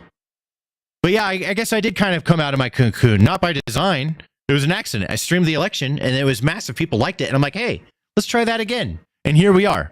200,000 views on a stream. If I keep going, we can get it to 300,000. If I stream for another hour, we can get another 100,000 views on this stream. It's crazy. Jacoda in the Twitch chat says, there's something that puts all this into a logical thing, but it's pretty terrifying. I think that it's terrifying because change always scares people. People are always afraid of something changing. I noticed this before I became a content creator. I was in business and I owned a manufacturing company. We had a lot of people working there, and we ended up doing a really big change in the company with the way we were doing things, and a lot of the employees were against it. But it ended up being what was the change? It was a schedule change, like when everyone shows up to work and when they get off. I think we were doing like a 4-day work week. So you work longer hours, 4 days, and then you get 3 days off or something like that. Unless you're sales and shit like that, then sales has to come in. But as far as the shop workers, so they were able to get Friday off. So the shop was empty because they worked longer hours Monday through Thursday. And at first, everyone was against it because something was different and people don't like change. But after we did it for a while, people started to realize, I kind of like having 3 days off, and they didn't want to go back. So it was scary for them at first, but after a while, they got used to it, and they're like, they ended up preferring it. I think that's what we're going to see a lot with here in America. You know what I'm saying? That's a $20 super chat from Crazy Puppet. This guy's insane. That's the problem. Demon are used to being told, just ask Bernie. Democrats, I think you're saying. Dems, yeah. $10. He does a $10 super chat to correct his word. That's an expensive typo, dude. Is that the most expensive typo you've ever made? Jesus. The Dems are being used to Dems are used to being told. I think, yeah. It's what's the word when they just want it to stay the same? I forgot the word, but people are afraid of change, and change is good. Progress is good. Change and progress must always continue to happen. And I think that a big scare with our country is, for many years, is people are afraid that the country's life is over, right? Because we're so used to democracies only existing about 200 years, and we're past the expiration date for your typical life of a democracy. And people are afraid that like the gig is up and it's all going to collapse at some point. But I think we're just getting started. I think that this country is going to continue on. It's going to lean, it's a pendulum. It's going to go lean righty. It's going to lean lefty. It's going to go back and forth for a long time, but we're still going to exist. We're going to pull through. I don't think that we're going to fail. Not anytime soon. I think that we're going to exist for minimum several hundred more years. That's what I think. I think that we're going to make it. And I think that the people that want us to fail especially the people that live here, born here, and they want us to fail, I think that's a reflection of their own lives and how they feel about themselves. I honestly think that there's people that they would never accept the Republican side to have any W's. They would rather the country fail. And I think that's just a reflection of their own sad existence and the way they see themselves. And they could turn, much like our country can turn itself around, these people can turn themselves around too. I believe in them. I know they could do it. You stop wanting everything to fail and you could look at how awesome it is to win. Feels good. Feels good. Feels good to win. I think a lot of the winning is going to show people. You just gotta show them. You got to bring them along, crying and screaming, and you show them. This is how we win, bros. It does feel good. Yeah, winning feels good, and we need to do more. And winning doesn't just have to be like political side winning. Winning in terms of our country is doing really good again, and we're standing up for ourselves. I think a lot of people aren't used to standing up for themselves. And I think people that do like to stand up for themselves, they see America standing up for itself, and it feels good. We like it. That's what we're rooting for, It's not about feeling good. It's about doing good for the country. I agree. I'm just feeling good as a side effect of doing a good job for the country. And right now it feels like some good things are happening. Man, I just feel like if Kamala Harris was the president right now, literally, like, the dumbest things would be on camera. It would not be any of the stuff that we're seeing, like, actual, like, presidential, like, we're doing shit. These are these negotiations we're doing with other countries and shit like that. It's going to be like, hey, let's have, like, the stupidest fucking waste of money parade in front of the White House or some shit. It'd just be, like, absolute stupid, nothing happening. No team, no goals, no mission whatsoever. The mission was just don't let Trump be in charge. That was the mission. That's the only thing they had. Don't let Trump be president. Sad. And I would like that. I wish that there was just someone else other to choose than Kamala Harris. Somebody, a champion for the left needs their own Trump. Somebody that makes them feel good about winning and like having progress for their country. Somebody that righties would be like, hey, maybe you're a fucking lefty on all this other stuff, but I like the way you think about winning. Like, wouldn't that be cool? The lefties had like somebody that can make us feel like, well, if it's not our side in charge, at least it's in somebody like good hands that's a lefty. I doubt that'll ever happen. I think any of the people that are capable of being that person, they're just abandoning that side and coming over to the right now. They're bleeding talent into the left or into the right. The left is bleeding their talent away. That's what I think. And it's a damn shame. All they have to do is be more competitive and drop all the wacky, stupid nonsense that most people do not agree with. That's what needs to happen. All right, ladies and gentlemen, with that, I'm wrapping it up. This was a very successful stream. Look at this. 220,000 viewers just about. Almost there. We get, what is that? It'd be like 2,000 more. Damn. That's pretty good. That's a lot of people showing up. I appreciate you guys. I will be back soon. Also, keep in mind, I will be going on break starting the 28th. I'll be gone for a couple weeks. But I will be daily uploading shorts. That's about it, and that's it. So we'll be, when I get back, then we'll resume the streams. I'll be in Europe, going to England, Scotland, then Ireland, then flying back. It's going to be sick. All right, much love, guys. Appreciate you. I'll be back. Come find it. If you guys want to hang out with me, come find me in my Discord. All right, just go on Google, look up Stanimus Discord, or you can look at the links on any of my channels. I always have a Discord link somewhere. All right, so come on, hang out with us. Follow me on Twitter, whatever you want, however you want to engage with me, but come hang out. Come get to know me. Appreciate you guys. All right, I'm out of here.